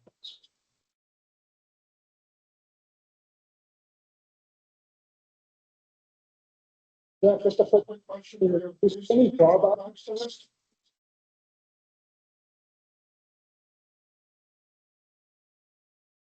Yeah, Jeff, can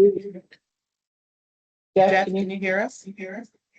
On the bottom right. I can, but I think Nikki and the Vermilion RTG are unmuted. So you're echoing. There we go.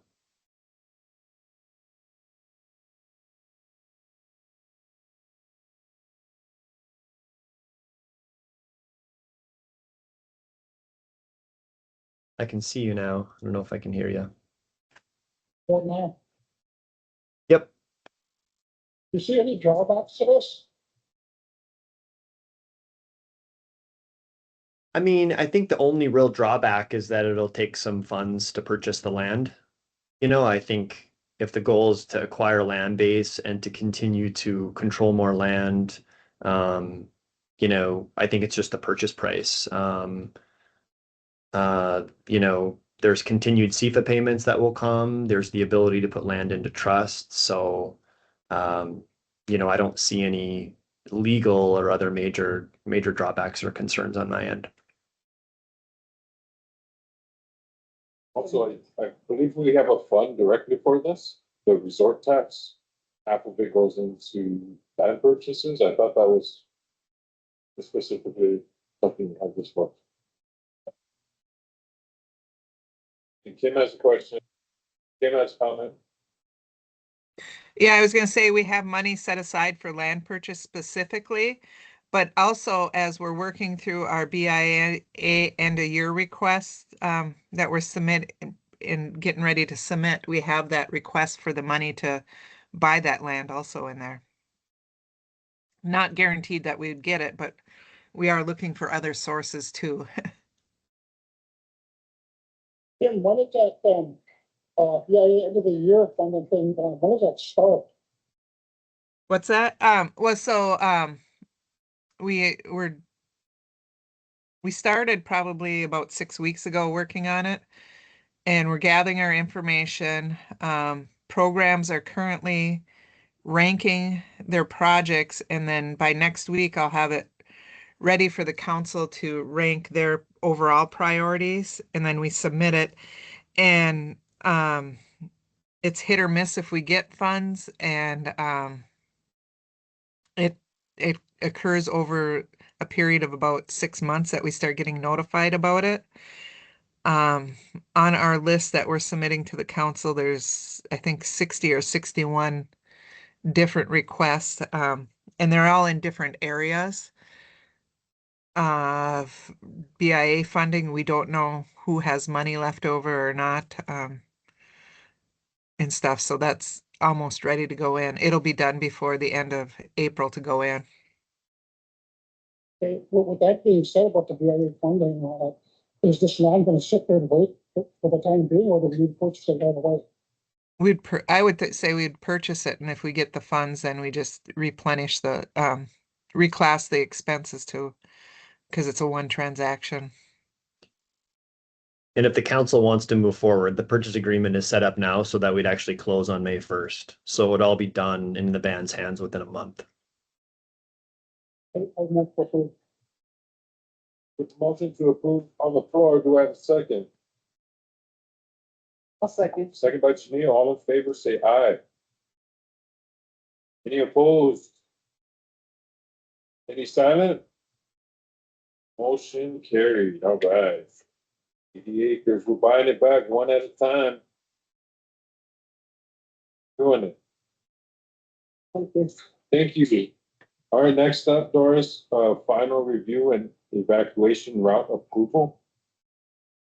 Yes, on that agenda, that project has been going on for, seems like forever. But the council recognized or made it a priority to a couple, 2-3 years ago, to establish an evacuation route for Nut Lake because there was only one road out, and if there was ever emergency in the community, the road might be blocked and we wouldn't be able to get out. So we, the first step would be to establish a feasibility study. We contracted with Native Strategies, and that study was partially completed, and the contract with them ended. And in the meantime, we made contact with KLJ firm and asked them to come in and get involved and lay eyes on the feasibility study and make any edits and bring it up to date. And so we've been working with them. In the meantime, we have a team of people that have met with them, and that includes Brian, Carol, Chris, Lance, Cody. I believe that's Jalen from HIPPA. So we've worked with them, and so KLJ, I've asked them to attend this meeting to go over the feasibility study, and then after the study, then I'll ask for a motion to approve if you do agree to approve it. And so I'd like to introduce Mickey Walenta, who is the engineer. Mickey, I'll let you introduce Nick and Frankie.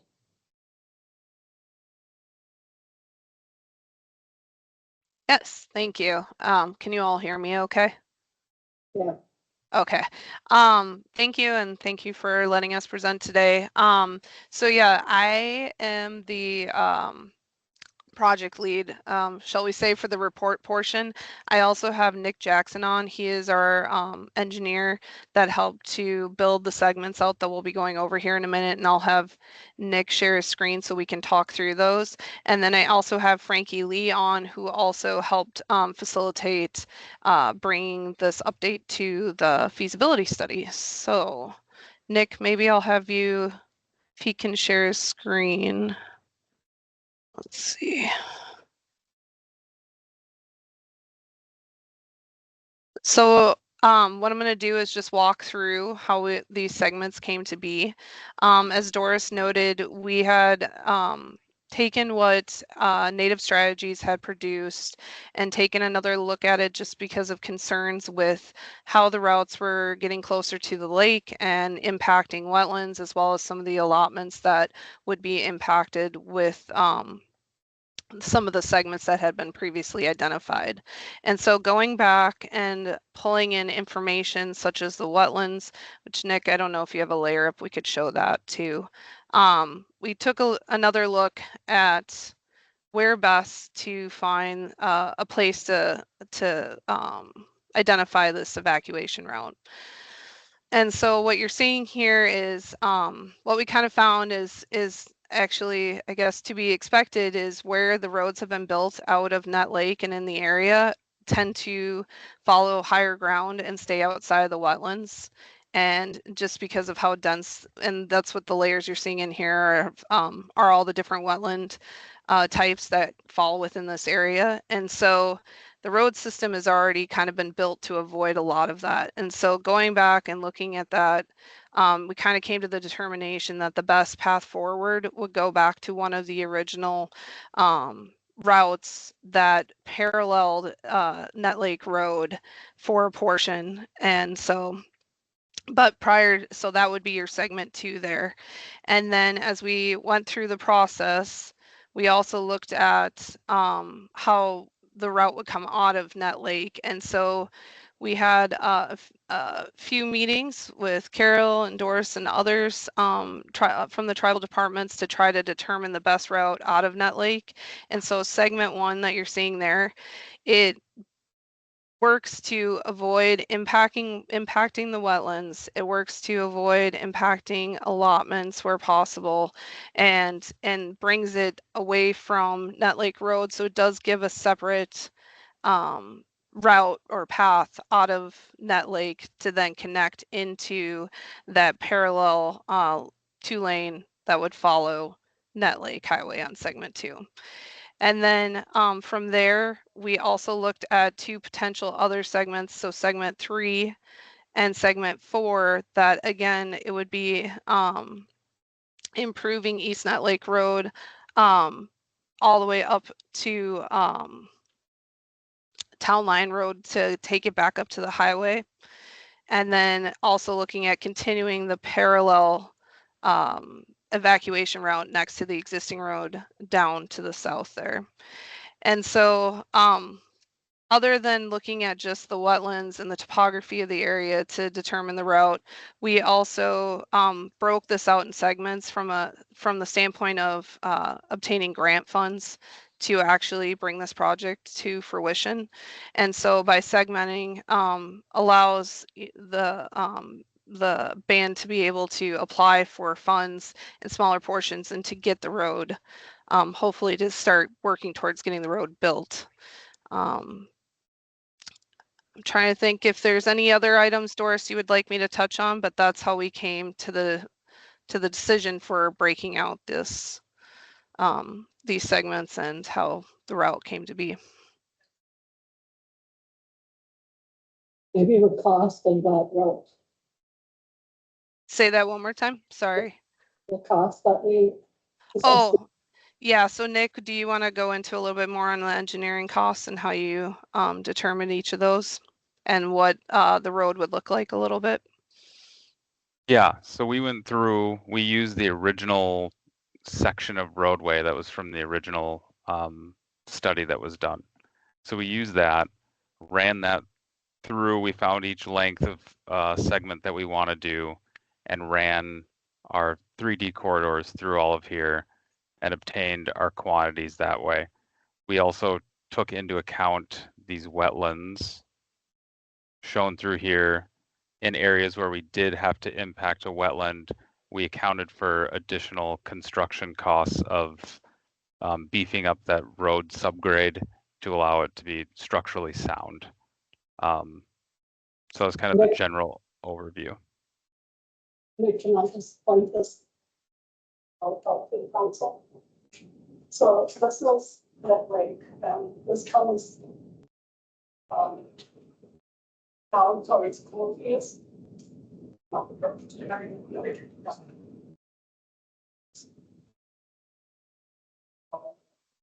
This goes behind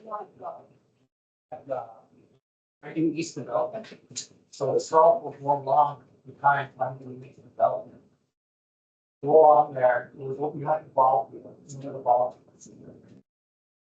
So that one is some swamp back there, obviously here.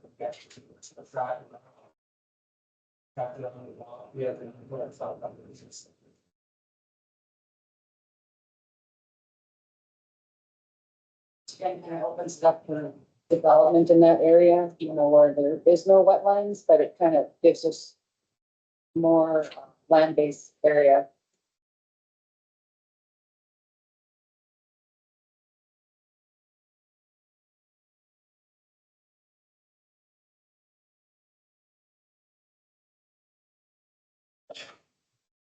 So the idea of putting the road next to the other one is that one road would be for the band members to exit Net Lake, and the other one would be for emergency services, fire trucks, forestry to access Net Lake to address whatever the emergency is. Because I asked the same question, I'm like, that don't make sense to have those roads right next to each other, but when they said that, it made a little more sense. And it's still, oh, I was just gonna say too, and it does qualify for like a protect grant by even building a road system like that. Like that does, funds can be used in that for that type of design as well. Yeah, it's not the ideal situation, just because it'd be a little more harder sell for getting a grant. It'd be like a freeway going into the lake. But the wetlands is, that's the only place, that's the only route to go. Because if you go up higher, then you're crossing a creek, and the creek leads right into Mud Lake, and so we don't want to contaminate the lake. And if you go below that, then we're into trust property and ledge rock and wetlands. And so we're basically left with the only road, the only place to put a road is next to the existing road.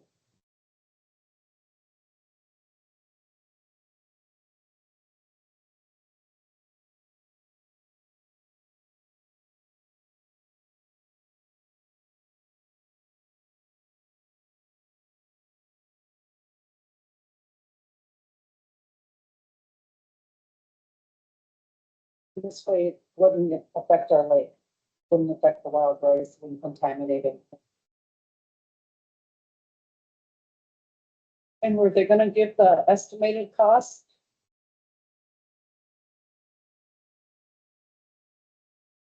Did you say, did you want Nick to go through the estimated cost for each?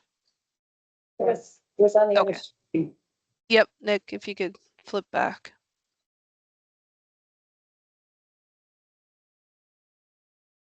Do you want to walk through those, Nick? Yeah, so each one of these, like I said, we took that original roadway core and ran it through. We also accounted for any of the impacts to wetlands, the cost for that, and any tree clearing, grading work, dirt work that needs to happen with that. So you can see this first one broken out about 2.3 million. This one will have more grading work since it's not going to be paralleling an existing roadway.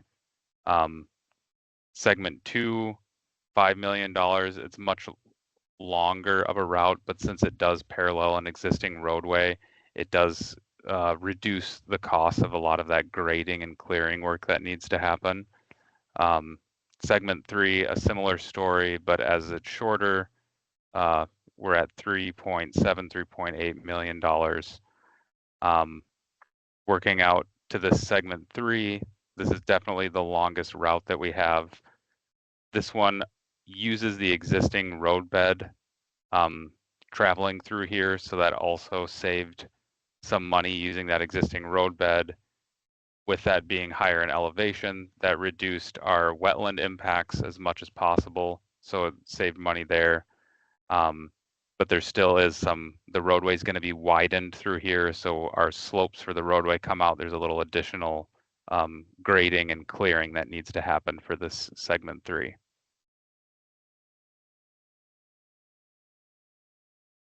Segment 3 is 21,603,751. Yes.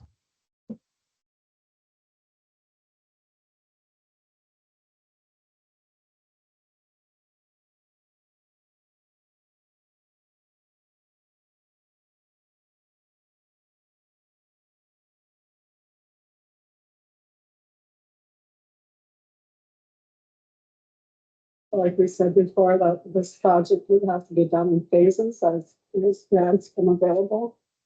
So, it's likely that this project wouldn't be fully completed for a good number of years. But, I'm thinking that the very first segment, the one, would be more likely that we'd be able to get that done within 5 years, maybe. Yeah.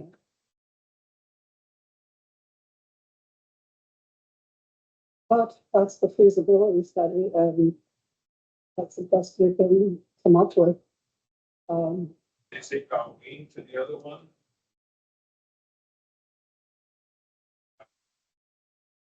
Yeah. So Whoever originally built that road chose basically the best option for the road. It was actually only one road, We were very limited on what we could do, because the biggest concern is staying away from the lake.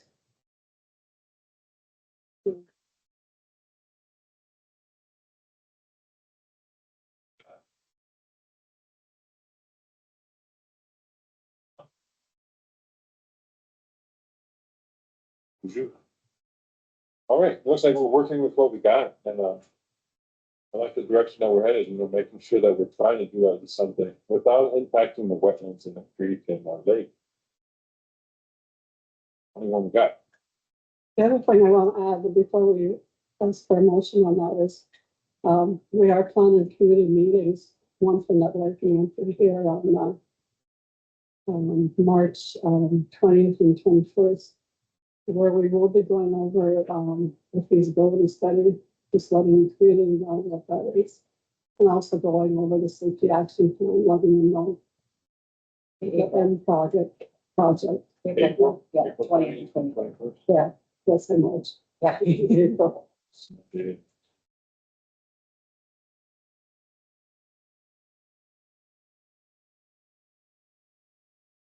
All right. Final review of the evacuation route approval. There's no questions or concerns.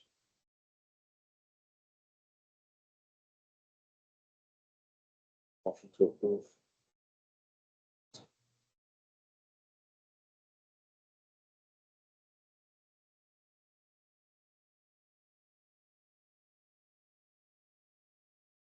Almost.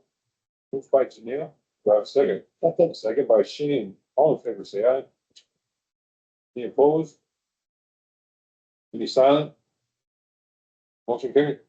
Next up, Doris, we have resolution number 70-2026, approval of SRF task order number 16171.09 for SS4A grant preparation.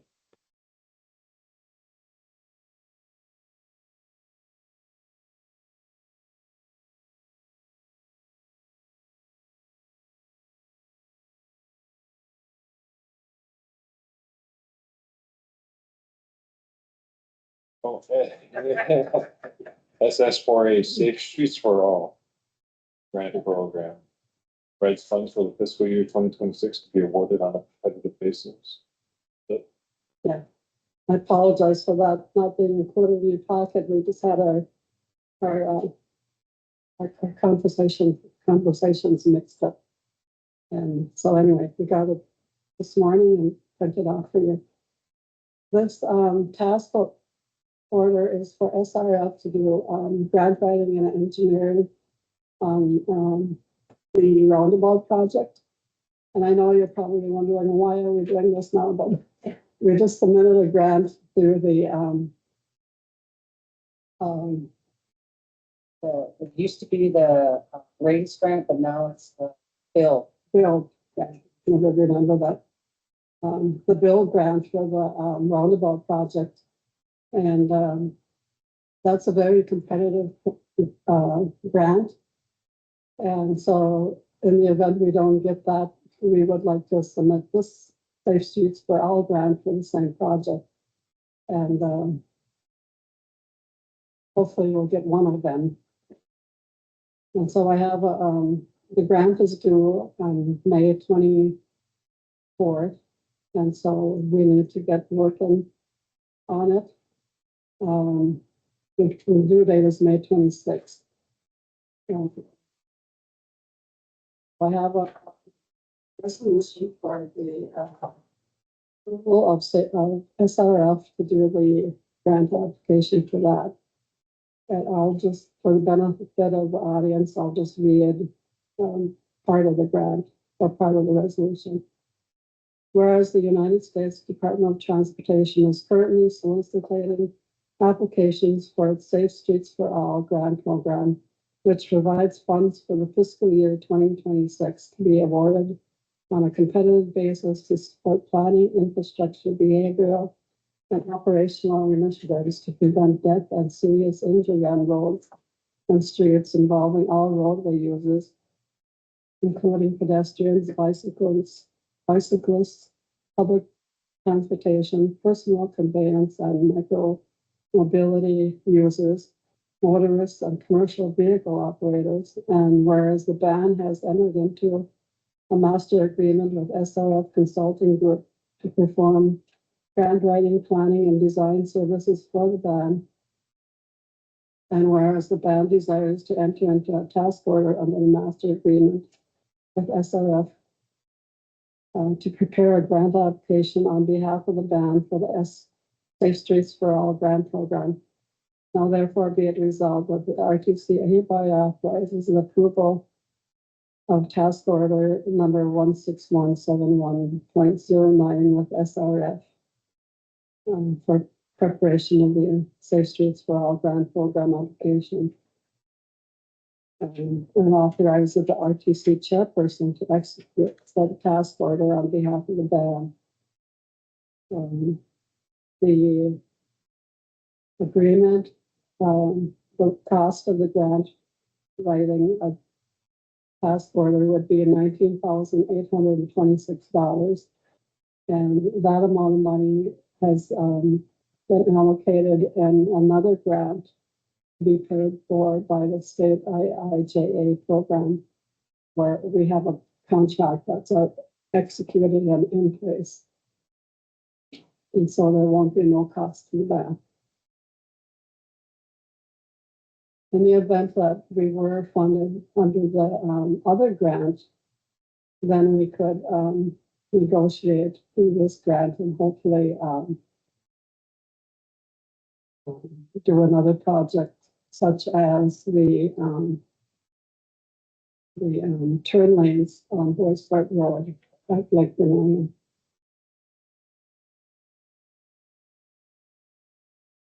So both grants, what I'm saying is if both grants are funded, we would negotiate to do another project.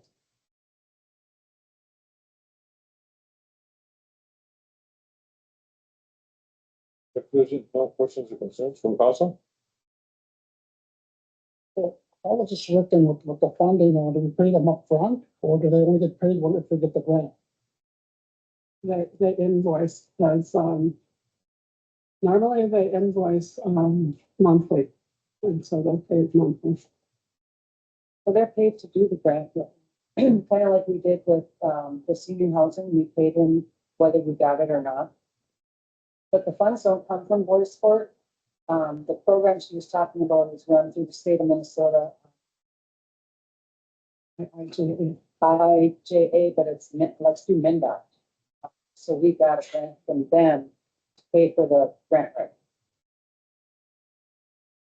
And that's what their grants are used for, to help improve safety issues, whatnot, transportation wise on the reservations. Did I answer your question? Well, my next question is, I think, with this agency that we're going to be, using as a ratio, if we're fine using this company and we get 10 out of 15 grants, and that's great, but if we're getting like 5 out of 10, that, it's 50-50. See what I'm saying? Just kind of keep an eye on that. That'd be great to look at. And the win rate should be greater. Thank you.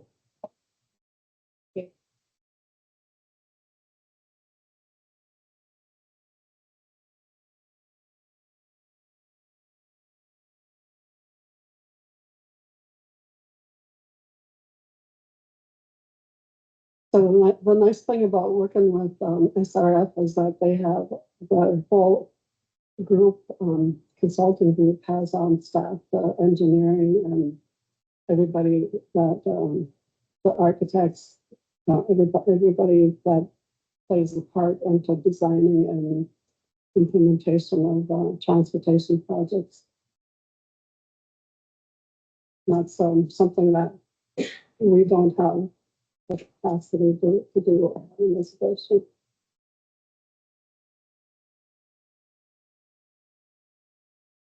There's no questions or concerns unless we're motion to approve resolution. Moved by Shane, do I have a second? Second. Second by Janelle, all in favor, say aye. Any opposed? Motion carried. Thank you. Thank you, yours. Thank you.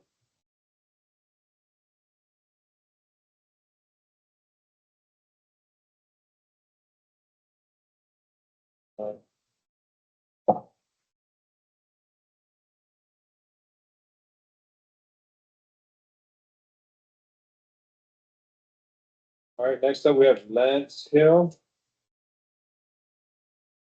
First item is the resolution number 71-2026. It's a new residential piece for Jason Strong.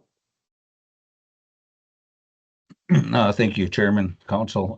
So just to give a quick backstory, there's a lot of moving parts with these, with the business I'm bringing forward today. So if there's any problem with the audio, feel free to let me know. But I would like to request that we move on resolution 73-2026 first. The reason is we'll be terminating the lease of a deceased band member, Sydney Adams, and we need to terminate that before we issue a new residential lease to the new owner. I also submitted at the same time as these, on March 10th, on or around March 10th, the issuance of a new certificate of title that had some documentation that spelled out the ownership. There, like I said, there's a few moving parts, so that will not hold up the issuance of a new lease, but if we could get that on the agenda soon, it would require a council vote to certify a certificate of title for Mr. Strong and Jason Strong and his wife Shannon. So, and the reason why I want 73 done before is maybe the internet goes out or something, and we don't want to issue a lease prior to terminating. So if you guys are okay with that order change, I'll proceed.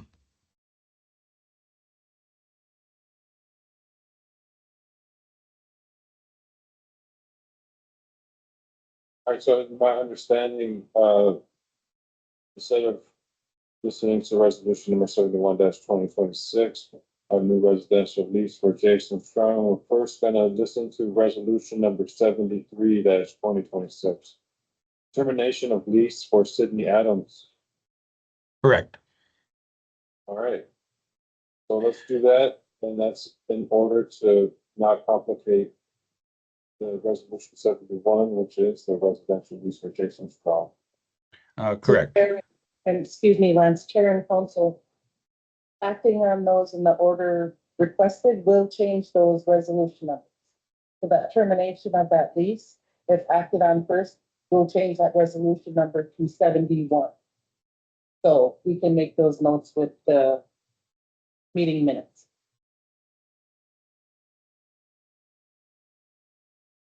All right, copy. This will now be resolution 71-2026, a termination of lease for Sydney Adams. All right, so, oh, should I proceed? Yeah, I'm fine with that. Then the documentation will show that change. Sounds good, and I don't think there's anything to discuss. It's a termination of lease, and we are changing it over to Jason Strong. It's not like we're just terminating somebody's lease, right? Correct. There are a few parts that are worth noting here because in case we encounter a similar transaction. The so Mr. Adams, Sydney Adams, he is his lease. This was enacted effective in around 2007. At that time, he acquired a loan through a program here offered at Boys Fort, in which case it allowed him to either manufacture or purchase a manufactured home. And then there was also a lease that coincided with that allowed for his occupation of the land. And so since then, Mr. Adams has passed away, and there was a bit of a balance left remaining on that. And I'm unsure of the details at the time, but there wasn't a lot of mechanisms drafted into the lease that allowed for collection of that outside of what finance already has available to us today. So also with the creation of the probate ordinance, this was a matter that was settled at tribal court. So when Mr. Adams passed away, Sydney, his brother Gordon T. Adams was granted his interests per probate court order. I don't have that exact order in front of me. Wait, actually, I do. Well, anyway, it was settled at tribal court. This is CV-PO-2024-002. That's just a court order number. That allowed him to speak for the estate, and he conveyed his interest to a relative per Sydney's request, his wishes to keep the property in the family. So he conveyed it to Jason Strong and Shannon Strong. And then also part of the agreement, it was more of an informal agreement. Jason and Shannon took care of the balance with Boys Fort. That is in the packet as well. That speaks more on the certificate of title.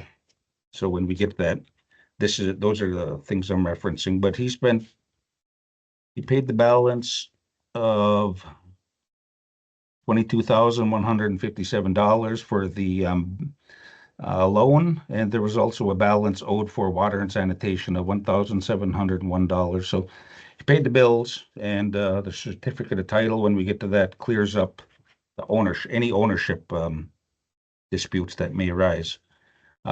We can move forward with the lease, but backtrack. I'm sorry. We'll go back to the termination.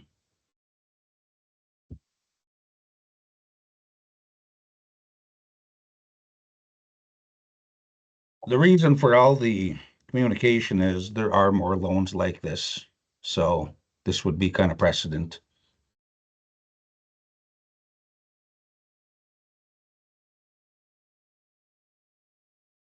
Yeah, I'd like some more information then if we're gonna be setting precedents. Sure. It's 12 o'clock now. We're gonna take a 10-minute break. So it is 12. We'll be back at 12:10. Sure thing.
And then they don't, it's the same race and race.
All right, just to get this back in, motion here to start a little early. Stepping back up with resolution number 71, 2026, termination of lease for Sydney Adams.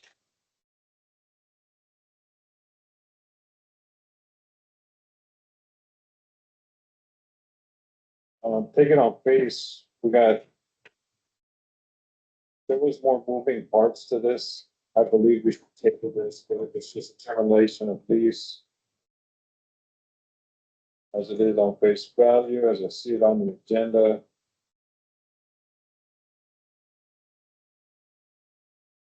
I would ask for a motion to approve termination of lease. But if there's more moving parts to it and we're setting precedents, I'd like to table it and try to figure out what's going on here.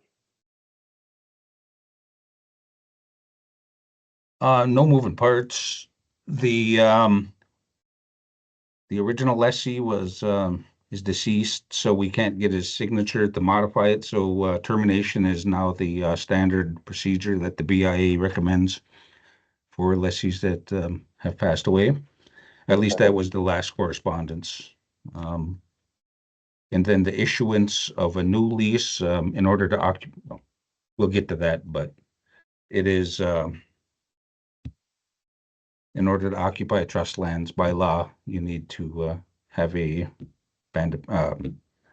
lease on trust lands. And we can move with that with just even permission to occupy by the owner. So the ownership issue might be where most of the discussion is, but that is covered in the packet I submitted. And we can always table that portion. Sounds good.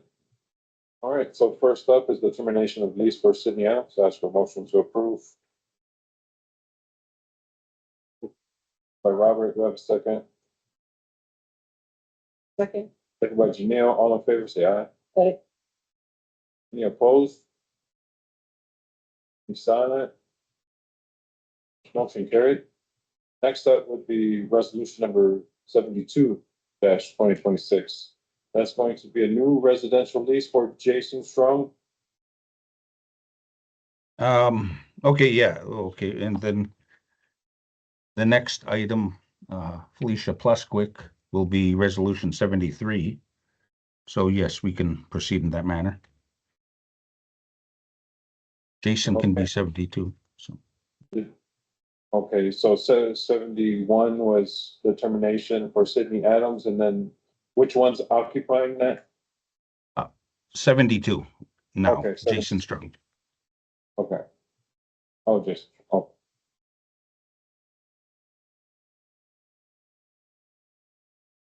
Resolution number 72-2026, new residential lease for Jason Strong.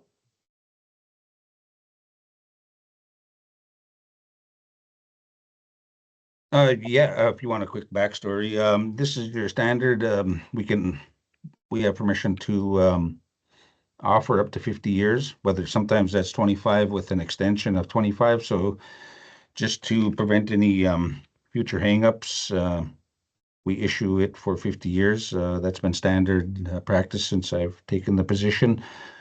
This is your standard lease. There's no leasehold language on it. There is a lease successor and interest clause, which is common practice these days as well. Let me see here. And the lessee in this question, in this case, is the band member Jason Strong.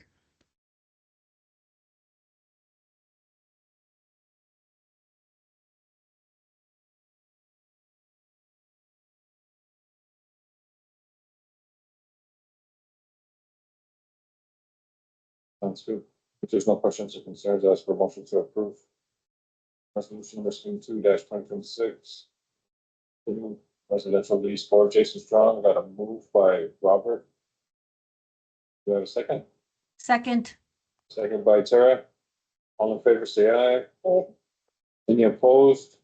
Any silent? Motion carried. And next up is resolution number 73-2026. That's a new residential lease for Felicia and Benjamin Buswood. Quick correction, I believe it's a recreational lease we're approving. New recreational lease. If I said residential, that was my mistake. It's a new recreational lease. Felicia. Yeah. Yes, correct. There is a,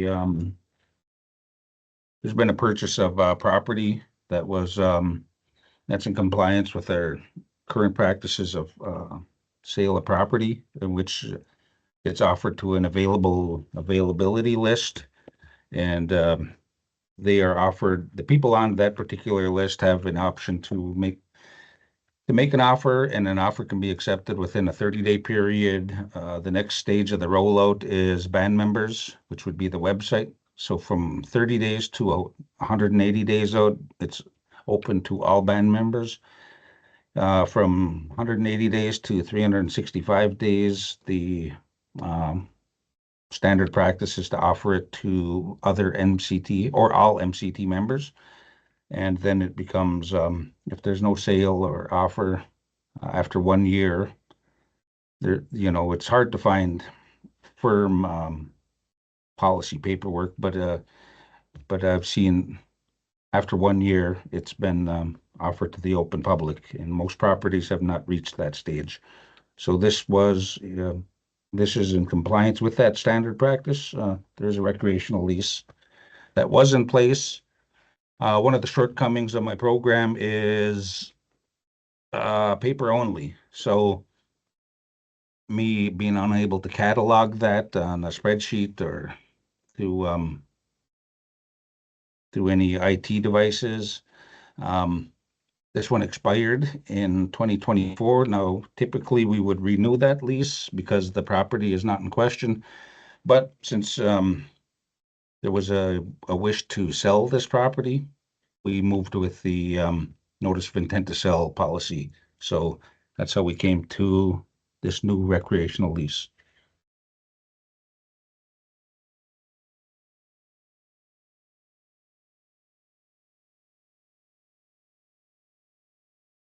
So if there's any questions, feel free.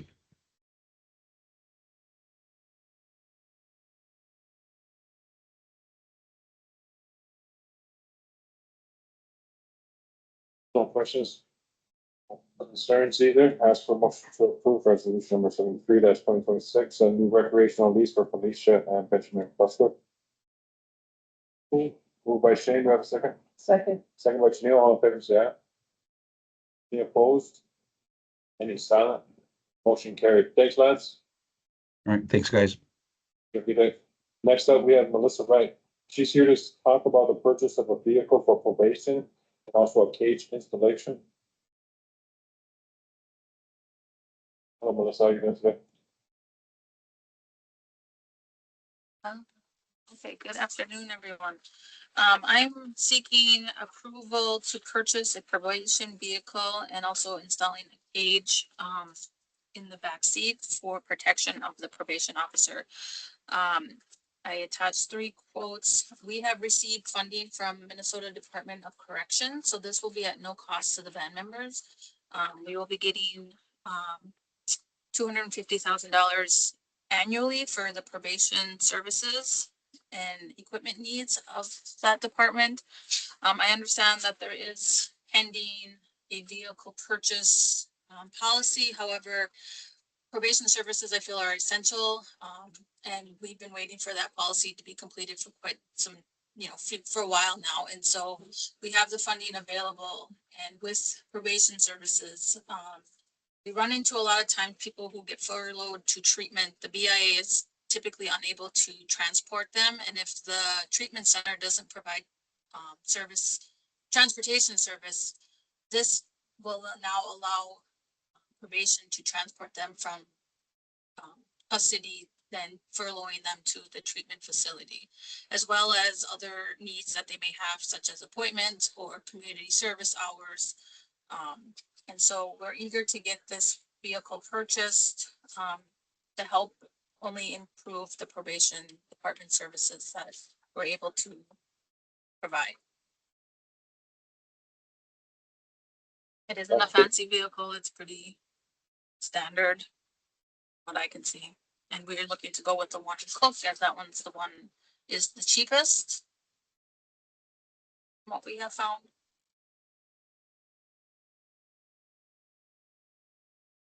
And you said you were able to utilize this grant money. Is this the one I was came and talked to you about, where we just had to fill out? Okay. Yep, this So one's through that one. And we got our award letter a couple weeks ago, so. Awesome. And this was put into the proposed budget that we sent to them prior to that approval, so they are aware of the purchasing of the vehicle. Yeah, I think that was one of the first questions that you had, was if you were going to be able to use it for something like this, and I'm glad that it worked out. And you said it's an annual? Yep, It's not just one annually time? we'll be getting that, and so on another part of the funding, we'll be looking to hire a second probation officer now, so. We're Sounds gonna good. definitely be needing a vehicle to help, get folks to where they need to go and to do check-ins and to keep the probation or the staff up, safe. Sounds good. Can you keep track of this so that at our next state of the band, we can announce that as some of the things that have happened during this last year? Sure can. I don't think probation has ever had a vehicle that I'm aware of at Boys Fort, so I mean, this is pretty big and pretty important.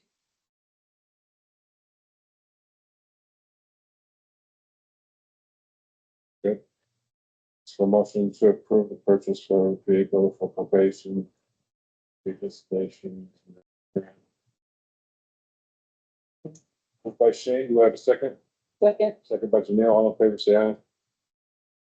Any opposed? Any silent? Motion carried. Congratulations, Melissa.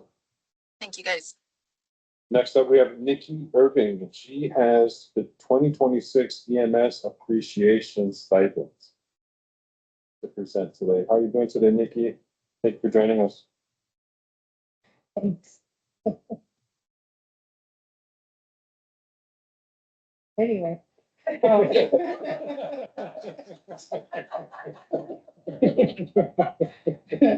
2026 EMS appreciation is the week of May 17th through the 23rd. Every year we do budget for some stipends for the fire and EMS personnel. And we do go out into the other communities as well, or the other services in the surrounding area, so like for EMS and fire, give them a stipend as well. Right now we're looking at about 13,500 total between all of them.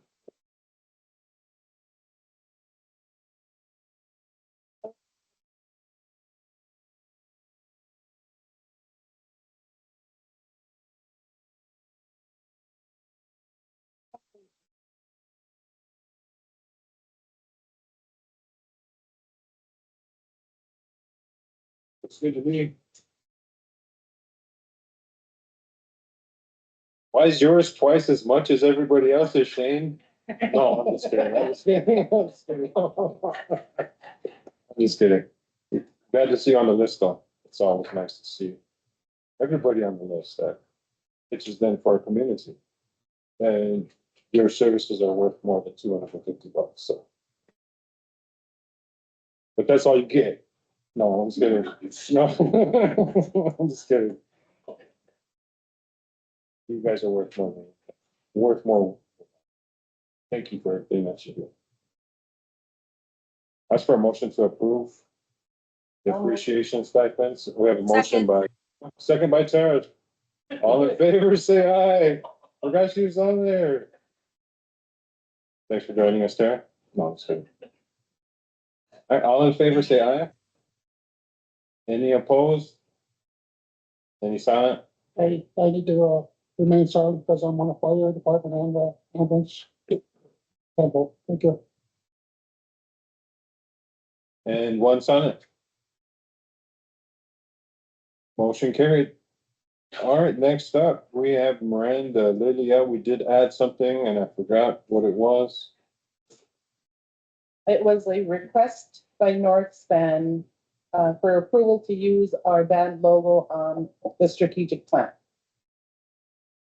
Our band logo is copyrighted, so we do need to ask council for approval whenever any outside agencies use our logo. What do they want to use it for? Just branding on the strategic plan, the document. They use it on the black box or the white box? They will use whatever we provide. Move to approve. By Tara, do I have a second? Second. Second by Jane. Everybody approved that one. And all in favor, say aye. Any opposed? Silent. Motion carried. And that brings us to the end of the meeting. As for motion to adjourn. Moved by Janelle. Second by Shane. All in favor, say aye. Any opposed? Any silent? Meeting adjourned at 12:24. Executive will resume at 1:30. We have executive today? Yeah. All right, thank you all for joining us today. Rich for joining us at nominees at that time.